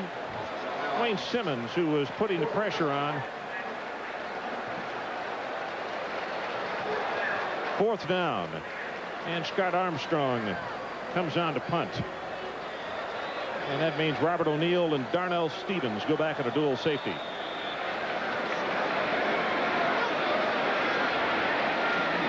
Watch his coverage from up top. You can see what kind of breaks they have. Clemson came after him. Fair catch is made at the 22-yard line. Pretty good acting job by Armstrong. 32 yards in the punt. We'll take a break. Georgia 20, Clemson 6. We'll be right back. Well, we can't wait. That's where we'll be next Saturday night, 7:30 Eastern Time. The Volunteers against the Gators. At our score, Georgia 20. Number 6 ranked Clemson 6. Over 10 to play. Cameron's pass is complete. Perry Smith will have the first down. It is driven out of bounds at the 37-yard line. Ole Miss leading Kentucky 28-14. And of course, a minute ago, I alluded to Billy Brewer watching this game intently. That's not exactly the case because he's got his hands full up at Commonwealth Stadium. But he will when he gets home. Well, somebody in his headset probably, as he had it won there in the last couple of seconds, probably said Ron Franklin just said that you better be worried about the next game. Derek Weatherspoon, number 31, is coming to tailback for the Clemson Tigers. He gets the pitch and the ball is behind him, still loose, and Georgia recovers at the 27-yard line.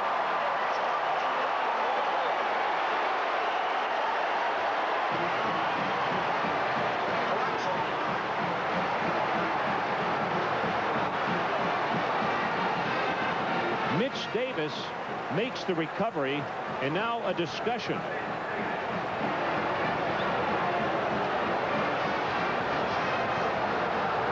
I can't figure out. There's a discussion. They're giving the ball back to Clemson. Had to have blown it dead. Watch. Deshaun Cameron. There's the pitch. I tell you, he didn't even see it coming. The tailback. There, he didn't recover the football. Wow. Georgia's got it. Mitch Davis. Ray Goff, as you might imagine, is on the field. Tough call to make. Bang, bang. However, you could see in the replay, which the officials don't have the benefit of in the colleges, but he did not recover the ball and have possession of it. Coming up later tonight, it's the 8th-ranked Fighting Irish of Notre Dame facing off in Palo Alto against the Stanford Cardinal. Last year, Stanford got them up at the Golden Dome, but tonight they're out on the left coast. That follows baseball tonight at 11 o'clock Eastern Time.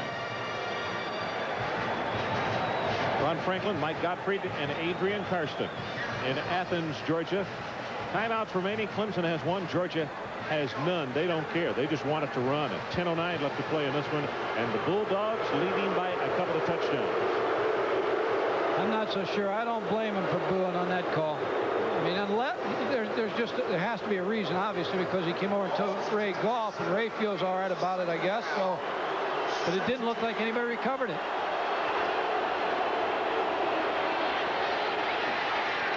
Cameron up top, looking for his speedster. Ryan's overthrown. Careful, fellas. Nobody needs a penalty right here, either side. That would truly be stupid. This is a hot, contested rivalry, which is probably going to end for a while, but because of the league affiliation. But these two teams have really played at each other all evening. The series started back in the late 1800s. And what Mike is alluding to, because of the added teams, the realignment of the ACC and also the SEC, it just is not smart for either club to play the other, because next year the SEC will have to play 8 conference games. Georgia has to play Georgia Tech and then throw in Clemson. Good heavens, why? Pass is intercepted by Georgia. Greg Wynn came up with the carom.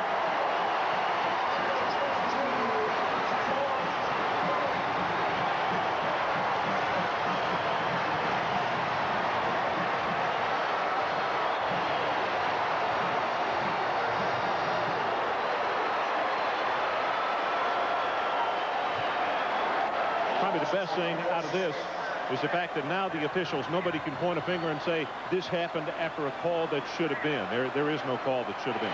Georgia has the football. Well, Deshaun Cameron with a good throw. It should have been caught. It just went out of his hands into the hands of George Wynn, number 22. Strong breaks off one tackle. He'll pick up one. Levon Kirkland is there defensively, and another look. Ball was thrown pretty well by Deshaun Cameron, just couldn't hold on.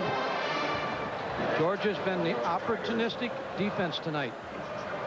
You were talking about Ray Goff. He said the other day, if I have to play 8 SEC teams, I got to play Georgia Tech. You want me to play Clemson? I know what his thinking is. Get rid of Clemson and get Little Sisters DePoor on there. I need somebody on there that I can beat and play.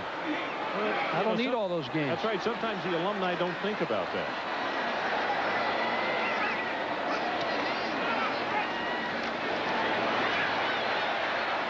That ball is tipped, but it's going to go out of bounds. And on the other side of the field, as far as Clemson is concerned, they're about to take on a club by the name of Florida State. And the ACC with NC State, Dick Sheridan has done a wonderful job with that program right there. There's some teams playing very tough. It's a tough league, both of them, Ron. You take the SEC week in, week out. We see a lot of SEC games. The ACC is very strong also with Florida State going in. Again, I'm not so sure. You'd like to keep these rivalries if they're very close. Keep playing them maybe alternate years to keep them alive. But for the fans, it's a great rivalry you're going to lose. Yeah, and of course, Georgia Tech in the ACC playing so well in the Bobby Ross. Here they come up the middle again. They go with the draw play, and that should be open for something, and it was. Garrison Hurst, I don't know if that was an audible or not, if it was just already called, but with the blitz coming up the middle, he had yardage. Well, we talked from the start about how good this Clemson defense is. This is a very good defense. I'm telling you, I've seen enough tape on them. They're outstanding. But what Georgia's been able to do tonight with the long passes, different formations, they've opened them up, and the lack of offense, being able to score touchdowns. They've had good offense, Clemson, but they haven't been able to score touchdowns. Now you got to take chances if you're the Clemson defense. First down for the 43. Hurst hit in the backfield and is hit again as the flag comes down. Bodine got to him first. Then Buckner was out there, and also 44, Kirkland.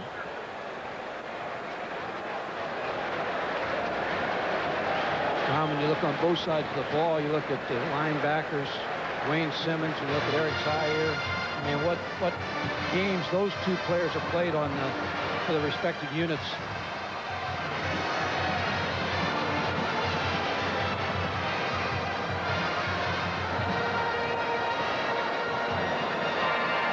They have holding, 10-yard penalty on the offense. Repeat, first down. Let's take a look at that SEC alignment. In the East, Florida, Georgia, Kentucky, South Carolina, Tennessee, and Vanderbilt. And in the West, Alabama, Arkansas, Auburn, LSU, Ole Miss, and Mississippi State. Looked like they did it by alphabet in the West. The A's and then throw the Mississippis together. I'm sure Auburn was a little surprised to wind up in the West. And then there will be a playoff game, the East against the West, to determine who goes to New Orleans. Hurst trying to turn the corner, and the speed of that Clemson defense is out there to just string it out. Jeter led the way, and of course on the sweep plays you're burning time off the clock, but the thing you don't want to do is go out of bounds. Well, he did a wise thing, Garrison Hurst. He is able to stay inbounds. Stayed in, and the clock continues to run. About to go under 8 minutes left in this ball game. If you just come in, listen to this one. Georgia 20. They are not ranked, and Clemson number 6 has 6 points. Dogs on top by a couple of touchdowns. Huge upset in the making.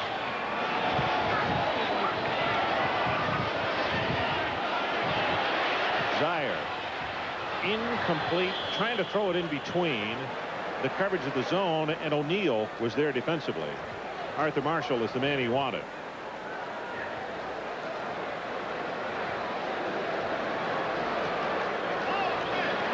Kenny Hatfield trying to get some strategy on the sideline. He has to throw the football now. Trying to get some routes up the football field. 2 touchdowns down. 7:46 on the clock. Zeier has missed his last 5 pass attempts. That can happen so quickly, though. The Georgia Tech game today. Bam, bam, and all of a sudden they're leading. It looked as though they were out of the game. Straight ahead on the carry to Strong, and he will have it at the 50-yard line. Darnell Stevens. Check it, it's Larry Ware, number 24. 4th down, and Clemson's going to get the football back with 7:30 to play. Now, last time Clemson came after Armstrong, and he does take a little more time to punt, but Clemson was slow in getting the special teams on, as this one is not a good kick. Fair catch made at the 28-yard line. Adrian Karsten, what do you have for us?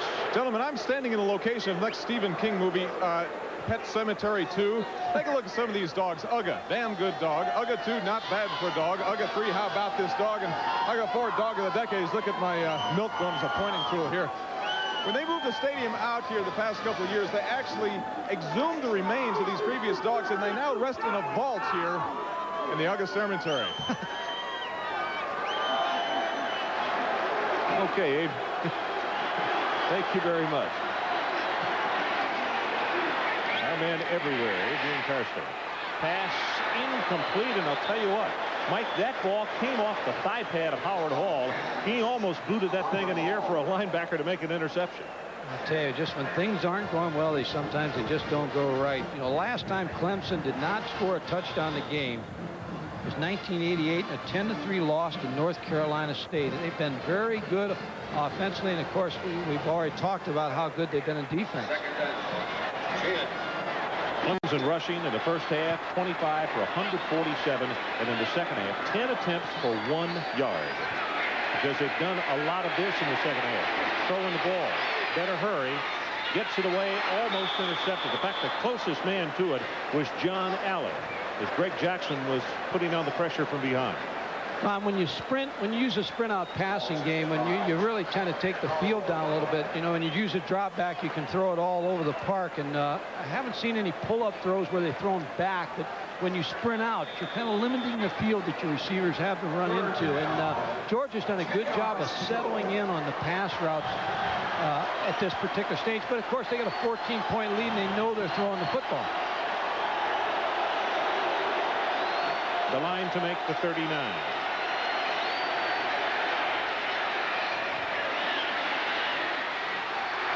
Knocked away, tried the pass for Ryan. Carswell defensively.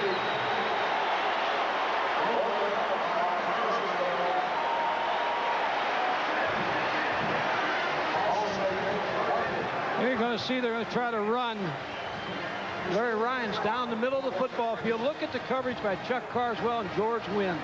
Both converge on the ball to knock it away.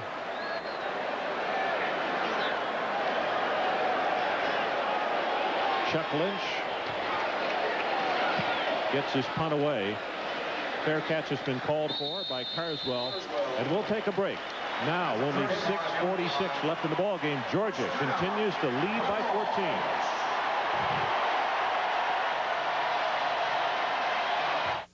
14. Explain it to the average person. And sometimes I look at it, you know, I'm watching the game film when I see how physical it is, and it's like, how did I survive that? The Irish and the Cardinal coming up immediately after this one at 11 o'clock. A live shot from Palo Alto. Rick Meyer, the Irish quarterback, as he loosens up. They're ranked number 8 in the nation. Can Stanford pull a whodunit 2 years in a row? We'll have that story for you coming up after this week. Our situation, 6:46 left to play. Georgia 20, and Clemson, the number 6 ranked team in the nation, 6. Hurst hit in the backfield, and he's going to be knocked down for a 5, maybe a 6-yard loss. It's interesting. Ray Goff, coach, was a quarterback here in 1976. Tony Mason and his Cincinnati team. I was an assistant coach. We came in and played him. He was the SEC Player of the Year. He completed 18 of 29 passes for the whole year for 322 yards, 4 TDs. Eric Zeier tonight, 15 for 31, 251 yards. He almost passed the old coach in one game. So you're saying that Eric has had a season tonight, huh? He has had an excellent season. Garrison Hurst takes it across the 30, and they will almost gain back the yardage that they lost a moment ago. And now it is going to be 3rd down, and they need the 44-yard line. Georgia's had so much success here, and of course under Vince Dooley, the great coach here at Georgia, now the athletic director. Just a very dominant football team. And we saw him yesterday as we were shooting the tees for one of the earlier shows. He won over 200 games here, and I said, "Are you missing coaching?" And he said, "I don't mean to feel or sound guilty, but no, I'm not." He said, "I'm busier than I ever have been." Zeier to throw. Gets it away, incomplete at the 40-yard line. Would not have been enough for the first down anyway. Shannon Mitchell his tight end the intended receiver. Talk about both these schools. You know, Kenny Hatfield, of course, 10-2 in his first year. An outstanding coach, takes over for Danny Ford, who was 96-29-4. And then, of course, the great legend Frank Howard, who won 165 games, 6 bowl games. I had a chance to speak to him last week. Driving spiral. Caught at the 31-yard line by Stevens. Tries to get outside and will be stopped at the 43-yard line. 35 yards on the kick and 13 on the return. And Clemson still has some life left, but they're going to have to get it done very rapidly. They're down by a pair of touchdowns as SMU wins over Tulane tonight.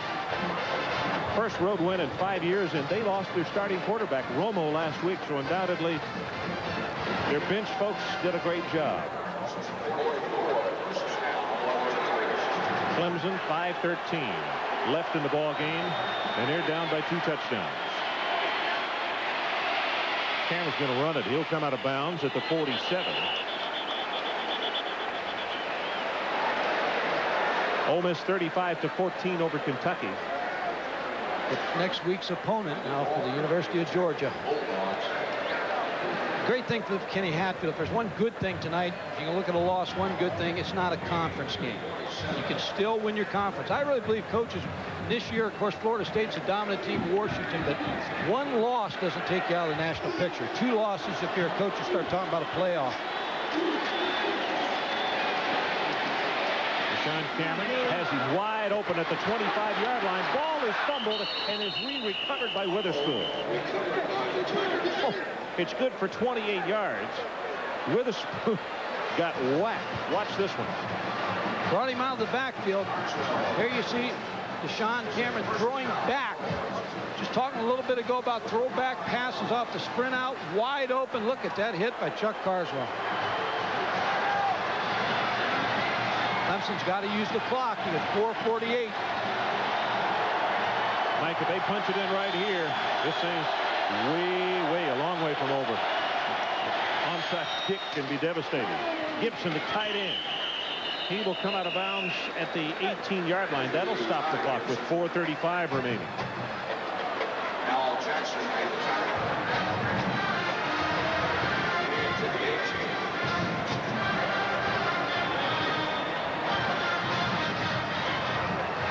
It's been a good drive for Clemson. Deshaun Cameron's throwing the ball well. He's taking some short routes through the back, out of the backfield. Kenny Hatfield's looking at the clock, knows he has 1 timeout. If he can punch it in quick enough, still has a shot. Paulin Williams, the setback that Cameron wants to throw, sends it for the end zone. He's got a man there, and it is caught for the touchdown. Ryan.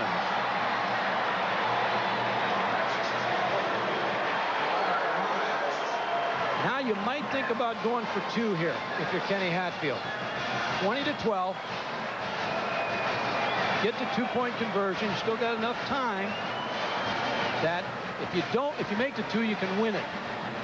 If you don't make it, you're 8 down, so you score again, you get your 2-point play there, you got a chance to tie. But he's going for the win with a 2-point play here. No kicking team has come on. Georgia's still trying to get substitutes on the field. Do they have enough men on the field? I think they do now. Cameron.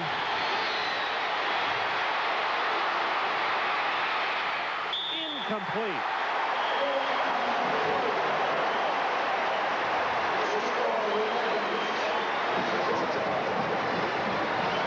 Mitch Davis, number 58, was the man who was putting pressure on him. How many men did they have on the field? They finally got the 11th on. Carswell was one of the last ones to get on or get situated, I know, on the near side. You're going to see the touchdown. The same corner route. Watch the inside receiver. Larry Ryan's run the corner route, open for a while. He just makes a good catch. Good coverage by Al Jackson. George Wynn come back on him, number 22, but he held on to the football. Now you have to think. Here's the question if you're Kenny Hatfield. 4 minutes and 29 seconds to go. The onside kick here, or do you kick it deep and try to hold them down there so that you get pretty good field position? If the onside kick, you got terrible field position. I think I kick it deep. Try to hold them. Use the 1 timeout. You know I'm going to get the ball. If I can punch it down there and keep them without any first downs, I'll get it around midfield with no timeouts. Clemson has one timeout left. Georgia has none. The only thing about kicking it away, and I understand your strategy, you got to put faith in that defense, but Hastings and Marshall have just been devastating on kick returns tonight for Georgia. They have been good, and I think he's setting up right now to kick the onside kick. But if you don't get the onside kick, you give him field position at about the 45, 48-yard line. But of course, if you recover it, you got a lot of time. He's obviously going to kick the onside kick. Now he's got two people over here on the other side of the kicker. On the ground, still loose, knocked out of bounds, and it is Georgia football.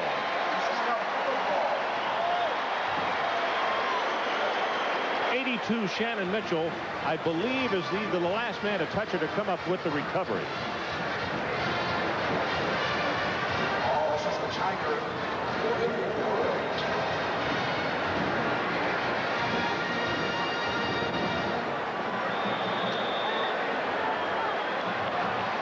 Now the Clemson defense really has to stiffen, try to get the ball back to their offense.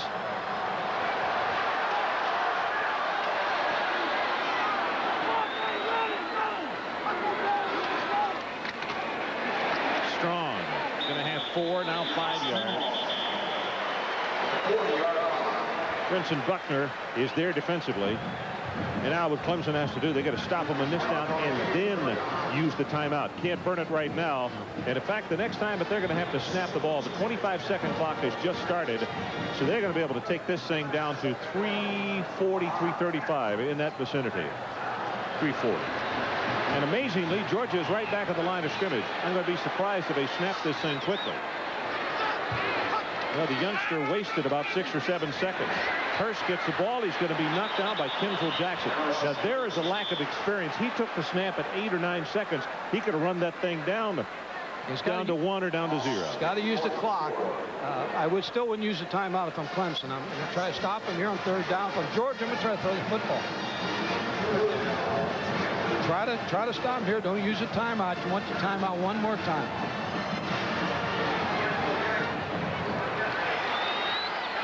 We're going to the end over play now. Here's the play they had so much success with, going to the end over side.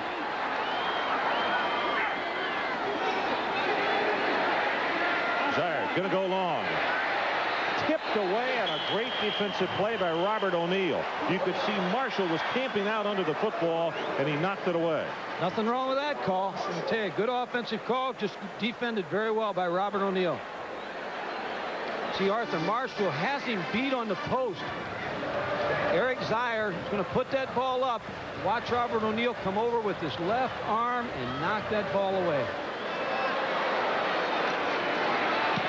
Well, they had the pressure on it. He gets it away.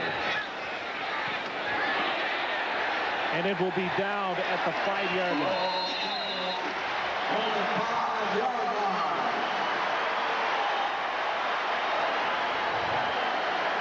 Now touches the ball dead at the 5-yard line of the 2:58 to play. Georgia up by 8. And Mike, it looks as though that your theory has been borne out right here of why no onside kick. Well, it could have worked. Could have got the onside. I mean, Kenny Hatfield was playing a gamble, and he could have got the football. But his offense now, he's got 2:58 and 1 timeout. If you're the best team in the country, or among the best teams in the country, you can make this drive. But the Georgia defense has played so tough all night. Cameron gets it away, almost intercepted by Simmons. That's 2 tonight that he had in his hands.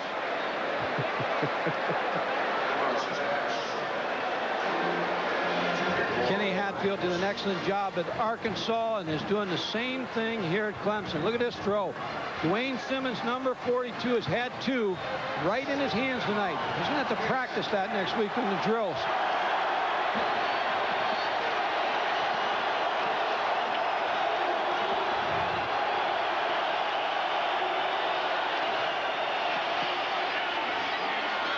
Pass caught on the flat and then out of bounds at the 12-yard line is Witherspoon. It's shy of the first down by 4. Ron, that's the same route. Remember when the back went up the sidelines for the big catch? That's the same route, only he didn't go up the sidelines. He just hooked on the outside. It's the same type of play. combination, whether you take him up the sideline or you hook him.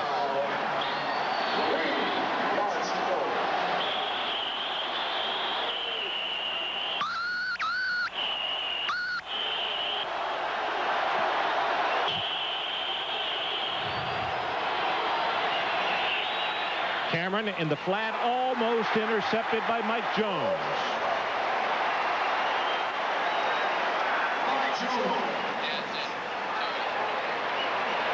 Mike Jones just broke on that ball perfect and almost picked it off. That would have been the final nail. They can't punt the football. I don't believe they can punt it here. They have to go on 4th down.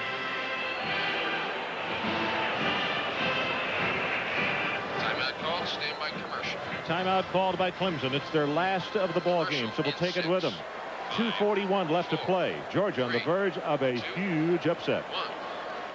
We are back. Here's the situation. 4th down, Clemson. They need the 16-yard line to hold on to the football. If they don't, it goes over to the Georgia Bulldogs. Cameron throws it complete, and the tackle made on Gibson at the 15-yard line. From here, it would appear he does not have the first down.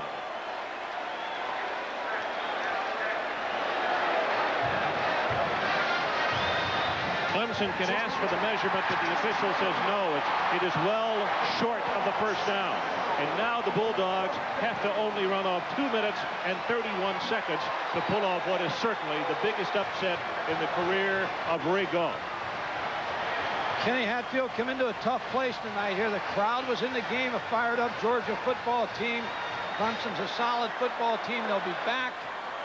Georgia with just an inspired effort tonight. I asked Kenny last night at the walkthrough if he thought, because of the emotional game against Georgia Tech last week, if his team would have trouble bouncing back, and he said no. We've had great workouts all week long. We're just worried about what is here, playing this club on this field, because we think they're better than what they have showed. And his assessment was right on. Well, Georgia last week struggled a little bit with Cal State Fullerton. So I when think you they look were at that looking at film, this ball game, though, don't you? I think so. I think they looked ahead a little bit, and you credit Fullerton for the way they played against them. And Clemson under Kenny Hatfield has to come off a very tough emotional game with Georgia Tech, and things were right for Georgia. Georgia's played well.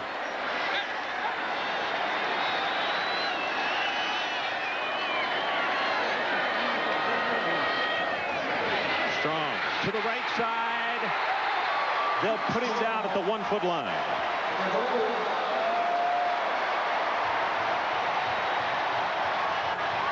Norris Brown defensively. It's an impressive run by Max Strong, the fullback, 6'1", 214 pounds.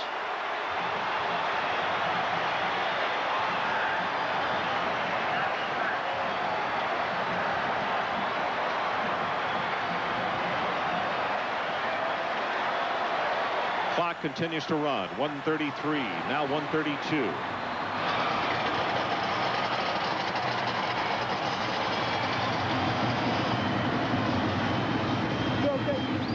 Hurst hit in the backfield. How about them dogs? Touchdown.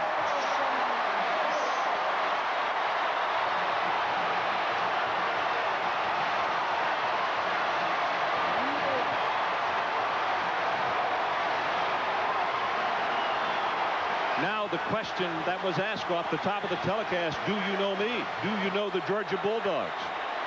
26-12 with 1:19 to play.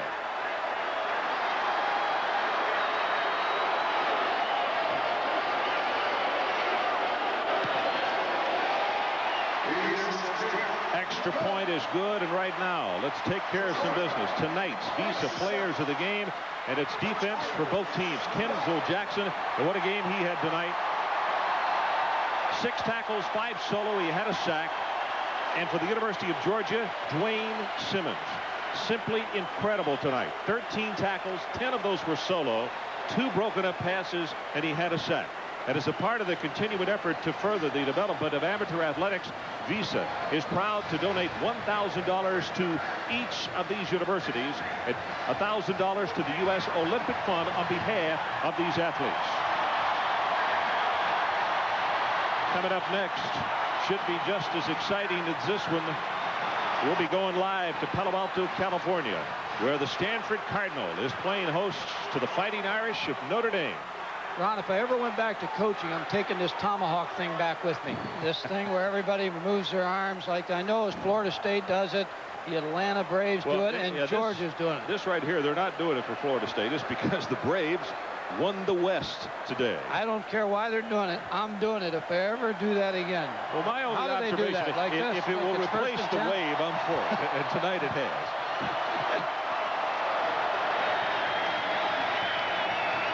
Peterson to kick it off. Ryans is deep. 79 seconds left in this one.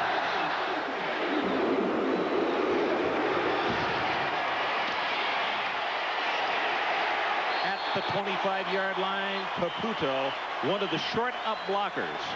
And now, 1:14 seconds, and this clock will probably move very slow for Georgia. And for Kenny Hatfield, can't put your head down for too long about this one because life goes on, and particularly with the schedules that are ahead for both of these ball clubs. Virginia is next. That's homecoming. 12:10 kickoff at Death Valley. Kenny Hatfield will get him back, and as I said, one loss doesn't take you out of the national picture. Just doesn't. And Kenny Hatfield, solid football coach with a very good staff, will get this team back and ready to go in the ACC. For the sideline, has it complete. Witherspoon, and he goes out of bounds. Only gains about 3, and now a flag comes down at the 20-yard line. A little scuffle involving Hall.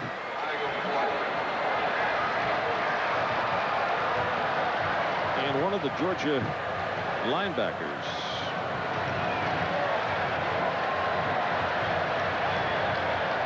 It's Maurice Harrell, who was back there, and they were jawing at each other. I don't know if it's going to be offsetting or what.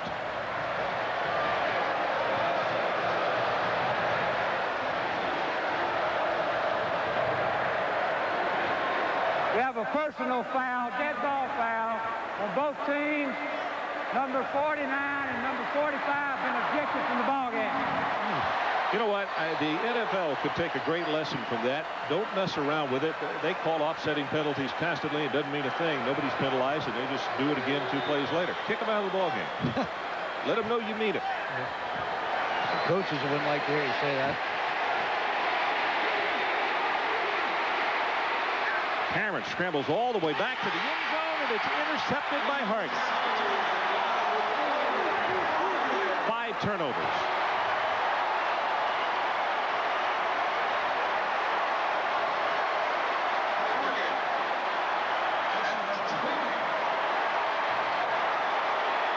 Mike, I don't know, but I have a feeling that if we have $1 for every "how about them dogs" we hear between here and the hotel tonight, we could be wealthy folks. I tell you, a big win for Ray Goff and his staff. They needed this win. Richard Bell, the Georgia defensive coordinator, they played great defense tonight. They really made the interceptions. They did what they had to do on defense and then turned it over on offense to Wayne McDuffie. Had a nice game plan.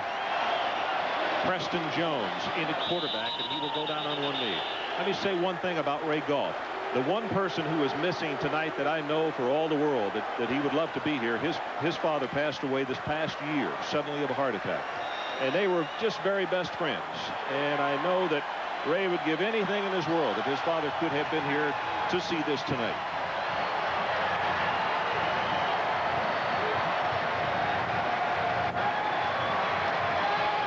They have just kicked off at Palo Alto. As soon as this one is over, we'll get you right out. So Craig James and Sean McDonough down on one knee, and let's let the crowd count it off for you.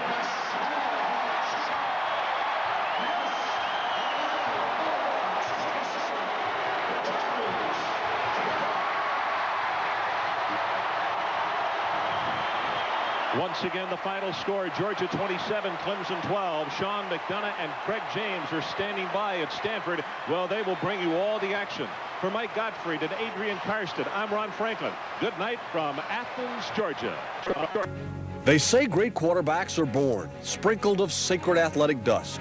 For Eric Zeier, since the day he first picked up a football, the question wasn't would he make it, it was simply a matter of how fast and how big.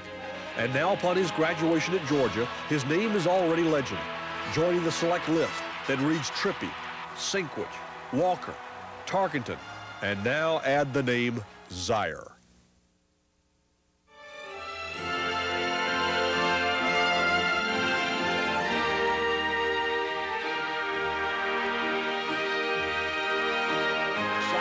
Take it.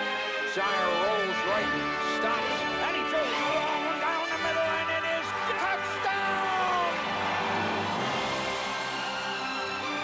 Shotgun Zeier, and we're going to throw a long bomb down the left side, and it is completed to 35 to 30, touchdown in the left corner. Hassan Graham beat his man by a half a step. Zeier going to take it and drop back and look and decide to throw to a man down the middle, and he hit Juan Daniel the 40, the 35, the 30, the 25, the 20, 10, touchdown!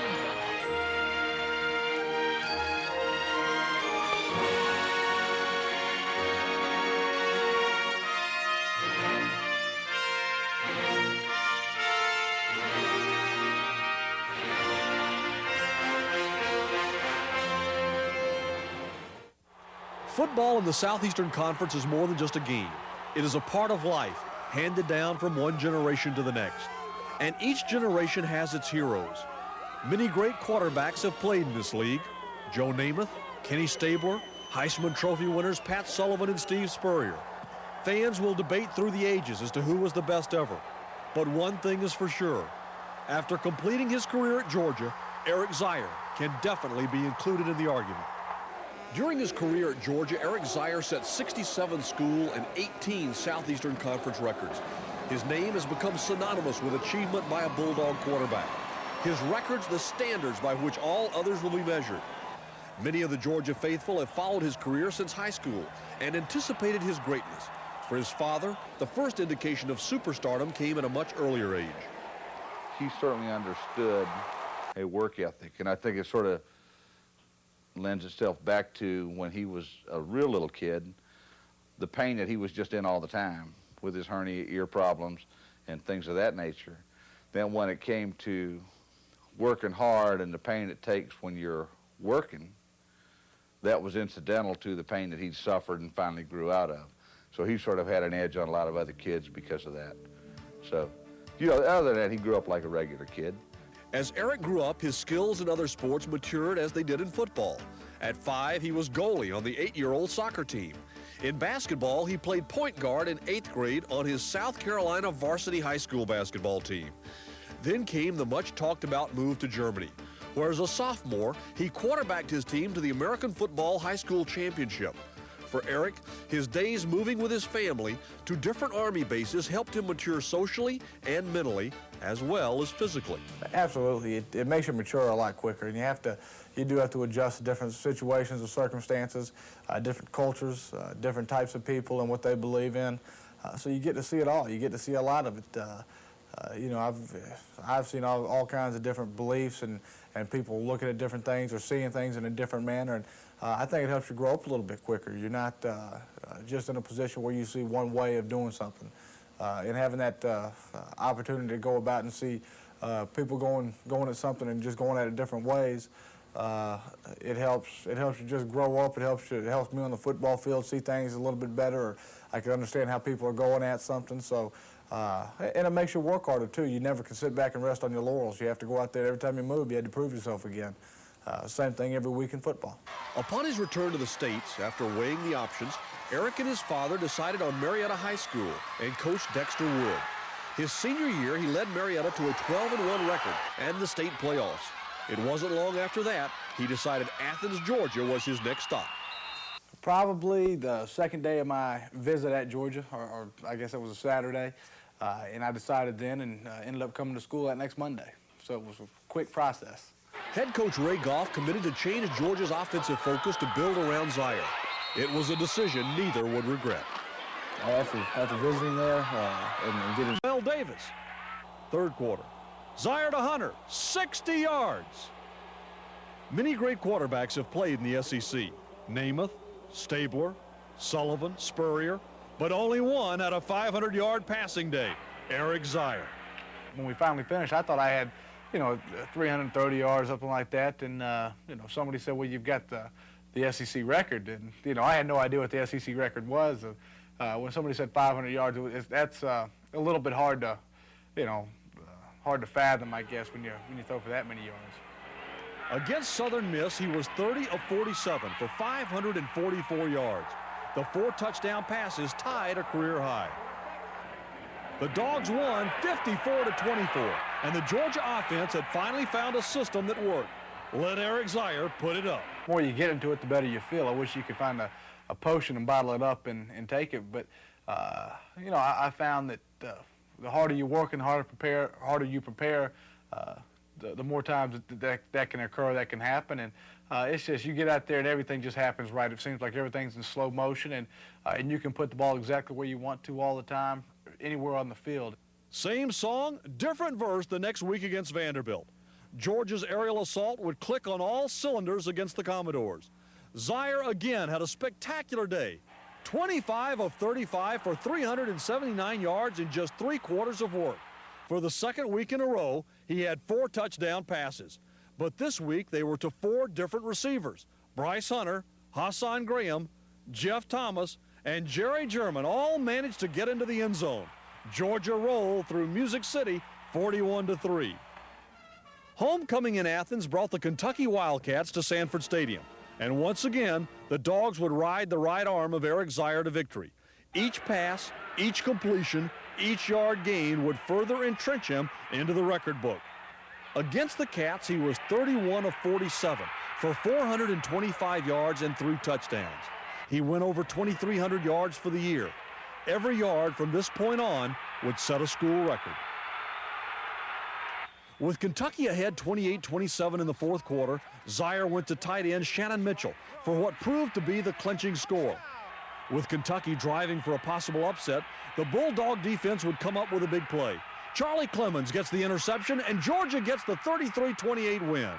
Next stop, Jacksonville.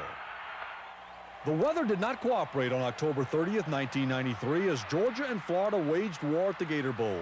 The 2 heavyweights would battle through the mud and rain down to the final tick of the clock. The Gators jumped out to a 13-3 lead after 1, but Georgia would score 17 in the second. Zeier to Hunter. Zeier to Shannon Mitchell. Mitchell had no trouble on the wet terrain. He caught 15 passes to set a school record. Florida would score once more just before the half to take a 23-20 lead into the locker room. In the third, the defenses had control until Eric Rett scored from 1 yard out. The Gators led 30-20. Field goals, 2 by Georgia, 1 by Florida, would give the Gators a 33-26 lead with little time remaining. But Georgia fans knew Eric Zeier would give the team at least a chance. He drove them down the field on his way to 386 yards passing. With 5 seconds remaining in the game, Zeier completed a 12-yard touchdown pass to Jerry German. But a Florida defensive back had called timeout just before the snap of the ball, nullifying the score. The drama would continue.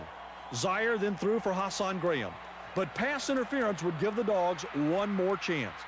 No time on the clock. Zeier's pass to Jeff Thomas falls incomplete. A devastated Zeier crashed to the Gator Bowl turf. His 65th pass attempt, a Georgia record, had failed to get the job done. The Dogs' chance at the upset was washed away as Florida won 33-26. Thanksgiving Day in the season finale at Bobby Dodd Stadium against Georgia Tech. A close 13-10 game at the half would turn into a rout as the Dogs took advantage of every Tech mistake. After an interception, Zeier brought Georgia down the field. Bill Montgomery would score on the toss sweep, 23-10 Georgia. Frank Harvey for 14 yards and a 29-10 lead. Greg Trimble would pick off a pass and take it in for another Georgia score.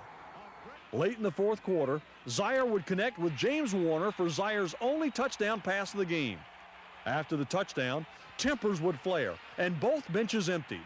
After several minutes, order was restored and Georgia had the 43-10 victory.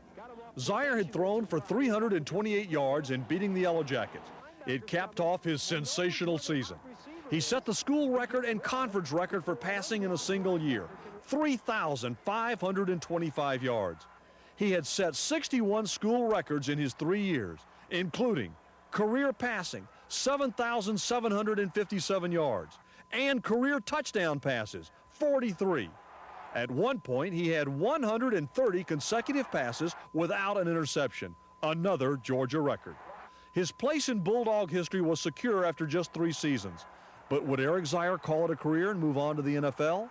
The answer to that question could not come soon enough for Georgia fans. There's no question in my mind that I can play in the NFL.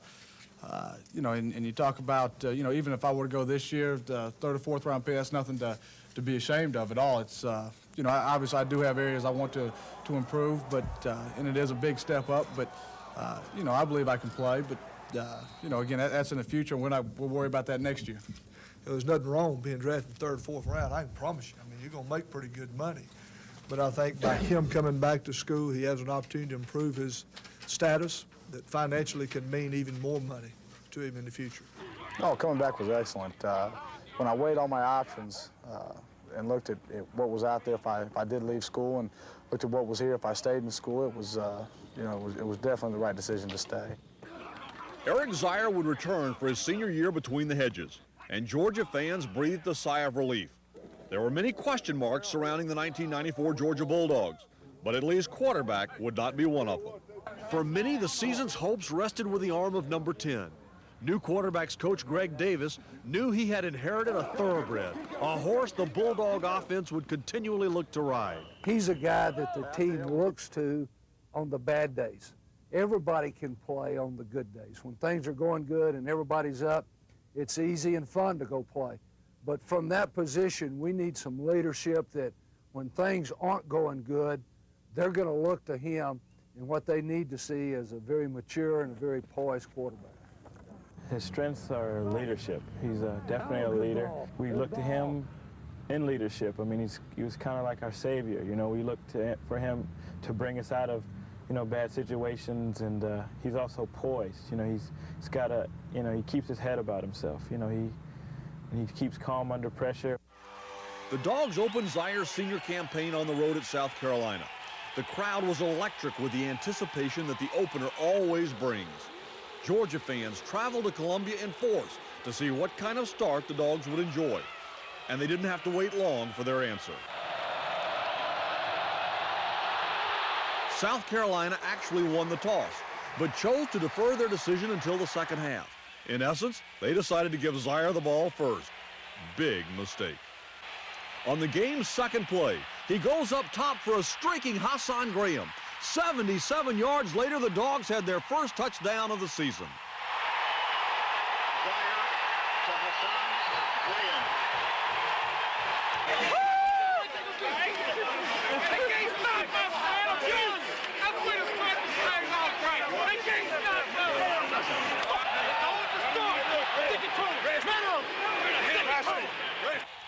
Second quarter, Zeier to Juan Daniels, 37 yards and 14-7, Georgia with the lead.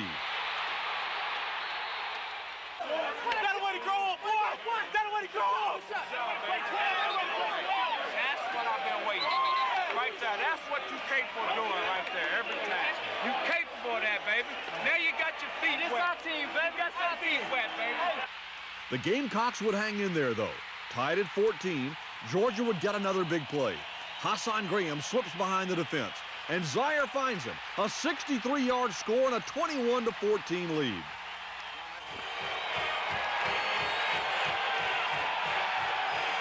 The defense would have to come up with a big play of its own, though, to ensure the victory.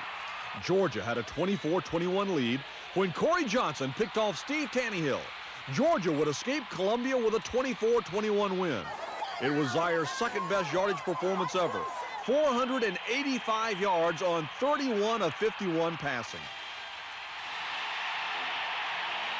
The next 3 games would be in the friendly confines of Sanford Stadium, and Tennessee would use a ball control offense to keep Zeier on the sideline and churn out a victory.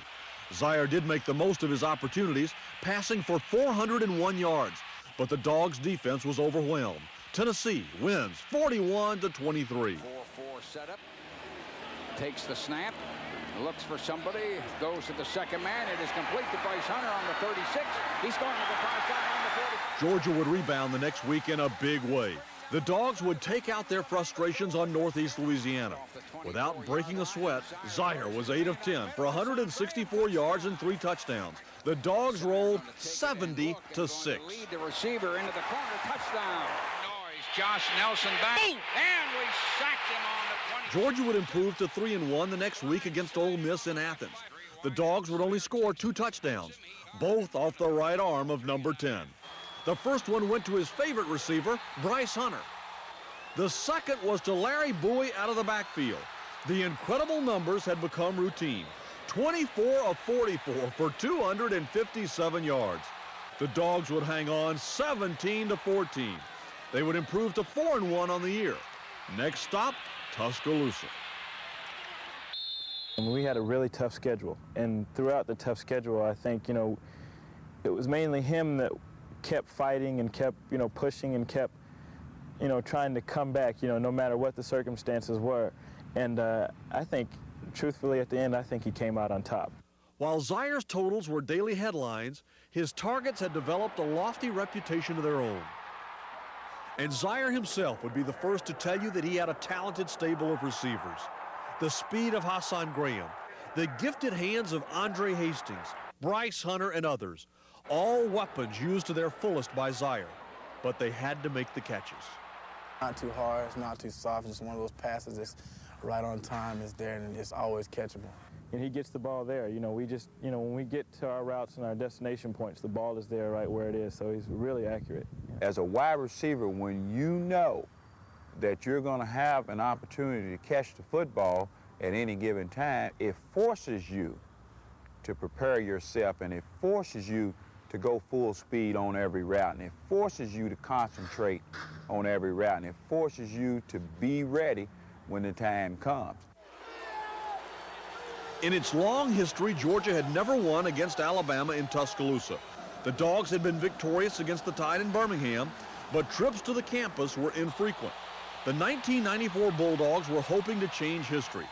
In this game, Eric Zeier arguably played as well as he ever did while wearing the red and black. Georgia would get on the board first. Zeier to James Warner, 7-0.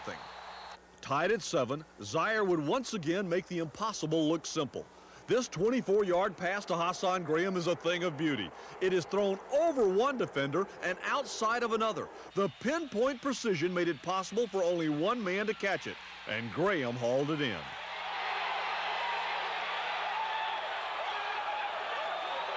Zeier's pass for 23 yards complete to Graham. Touchdown, Georgia. Hey, all day, baby. All day.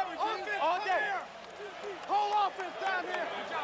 Don't go nuts on the emotion, okay? Stay focused, stay calm, and stay relaxed. Listen, don't go nuts on the emotion. Walk in there, we don't need to say anything, okay? Let's come out and keep playing hard. Let's just knock them out. Let's go. Focus, everybody. Focus.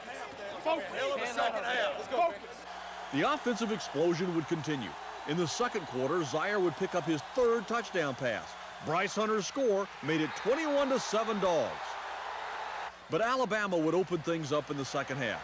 Jay Barker would hit Todrick Malone. The Dogs were clinging to a 21-19 lead. Zeier would lead another march down the field. This touchdown pass to Marseille Simpson, Zeier's 4th of the game, would give Georgia a 28-19 lead. And it also made Eric Zeier the SEC's all-time leading passer. Rodney Hampton, Herschel Walker, Tim Worley, the greatest running backs in college history. This ball now belongs to the all-time greatest passer in SEC history, Eric Zeier. And it's going back to Butts Mayer right next to the Heisman. But the Crimson Tide has a rich tradition as well. Another defensive miscue would give Bama another quick touchdown as Barker hooks up with Malone again. The game winner for Alabama would come off the toe of Mike Proctor. He splits the uprights, and the Dogs are heartbroken, 29-28. Zeier was nearly flawless in defeat, 25 of 33 for 263 yards and 4 touchdowns. And now the university that boasts of the conference's all-time leading scorer, Kevin Butler, and all-time leading rusher, Herschel Walker, could now add the all-time leading passer to the list, Eric Zeier. Still stinging from the loss at Alabama, the Dogs would return home for a matchup with Clemson. Fans and coaches might have expected the Dogs to be flat, but that wasn't the case. They were sharp and moved the ball against the Tigers with military precision. Zeier to Bryce Hunter, 10-0. Then, as they say, just like drawing it on the chalkboard, Zeier with the screen pass to Graham, 20-0. Georgia fans would get a scare late in the half. On a scramble for extra yardage, Zeier is hit in the knee. He limps off the field. In addition to his incredible statistical performances, Georgia fans had been spoiled by Zeier's durability. He had never missed a game due to an injury. But this blow made everyone realize just how tough Zeier had been throughout his entire career. Georgia went on to win 40-14 as Zeier did it again, 24 of 40 for 328 yards.